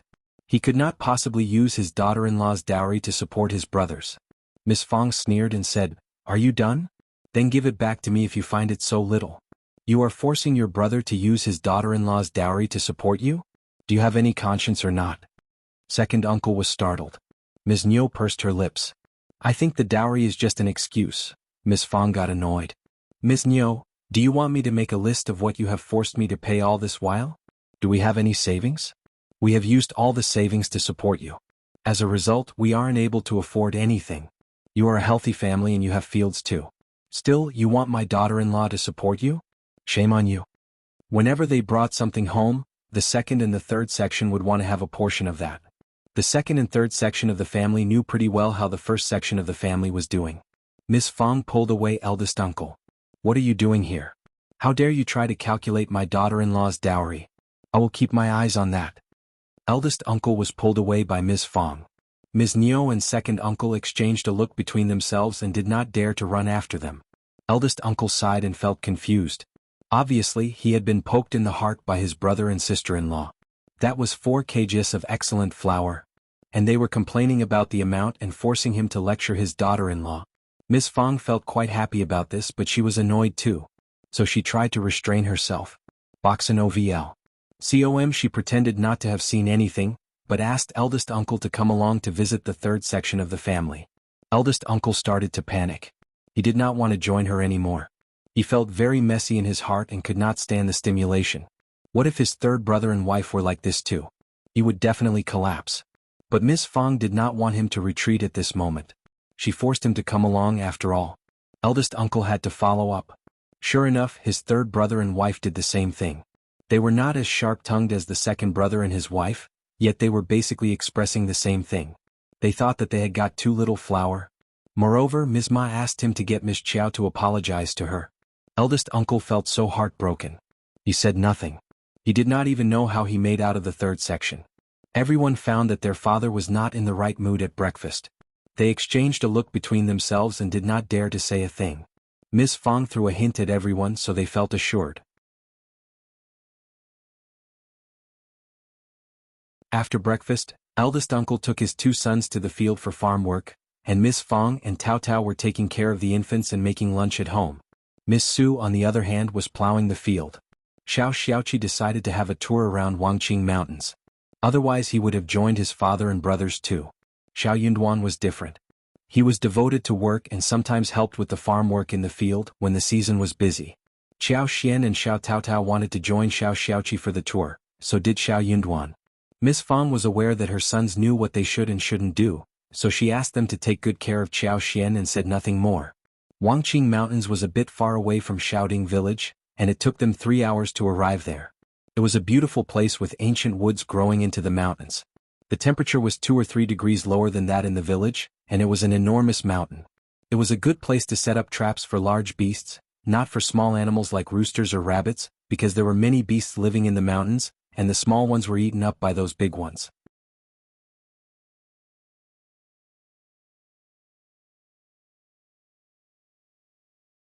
Chapter 46 Updated Space. Shao Xiaoqi was carrying a bow made out of bamboo. Qiao Xian cast her superpower and her sight spread all over as much as 2 kms. It was much bigger than that in the past. Qiao Xian felt absolutely delighted inside her heart. It was a smooth day of hunting, since Qiao Xian chose the right direction and led the way. Soon Shao Xiaoqi noticed the prey hidden in the flourishing grass. The moment he aimed at the prey, he showed a cold look that startled Qiao Xian. He was still young and had not yet grown up. But he would turn even more lethal as he grew older. Qiao Xian thought of how he learned the hunting skills from a deceased hunter. She could not help but guess that the hunter must have been more than just ordinary. Otherwise he would not have cultivated a disciple like this. Shao Xiaoqi was very fast in getting the prey. Soon he got 5 wild roosters and 3 rabbits. Actually, Qiao Xian had noticed wild boars and goats as well, but wild boars were too dangerous and wild goats were too fast. Neither were good options for hunting. Therefore she led them away. When it was time for lunch, they already had 13 wild roosters and 6 wild rabbits. Shao Xiaoqi was extremely happy. I am so lucky to be hunting with you. I had never been so lucky. Everyone was very pleased to get so many wild animals for food. With her superpower, Qiao Xian soon found a wild grassland close to the spring. She and Shao Taotao killed a really big wild rabbit, and Shao Yunduan as well as Shao Xiaoqi fetched some wood. In this way they roasted the wild rabbit for lunch. Shao Xiaoqi got some wild berries and wrapped them up with large leaves for Qiao Xian to eat. Boxin OVL. There were not many wild fruits except for the berries in the mountains during spring. They were growing wildly and the red fruits were as large as a finger, growing all over the trees. They stood out in the bushes, beautiful and tasty. After lunch, Shao Xiaoqi suggested, "Let's get some mushrooms before going back. It is getting late now." It was more dangerous after lunchtime, and he would not go around randomly when his brother and sister-in-law as well as Tao Tao were with him. Also, they already got plenty of things. They nodded in agreement. Qiao Xian was very satisfied by what she had gained from this trip. There were many wild-growing fruit trees, and when she built the fruit yard she was going to ask him to bring her here and take some home. Then she was going to transplant those fruits with better twigs. Some could be planted directly, such as wild lemons, mulberries, bayberries, etc. She even found a patch of wild-growing watermelons which were just budding, and which could be transplanted back to their place later. She did not have to worry about killing the bud.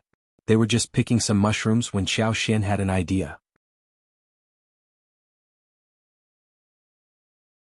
She told the rest of the team and headed towards a direction alone. She found 2 Ganodermas. The 2 Ganodermas were growing together, different in height but large in size, almost as big as one basin. The black surface was sparkling with purple light, and the stem looked straight and sturdy. Delighted, Qiao Xian bent down. But she was startled the moment she touched them. Suddenly she had nothing in her hands, but 2 Ganodermas went straight in her space and started to grow. These 2 Ganodermas seemed to get rooted in her space as if they had sensed something. In an instant, Qiao Xian could clearly feel that the originally desolate, lifeless space had a little more life, and a small clear spring appeared at a speed visible to the naked eye, next to the 2 Ganodermas. The spring was spurting and soon a pool was formed.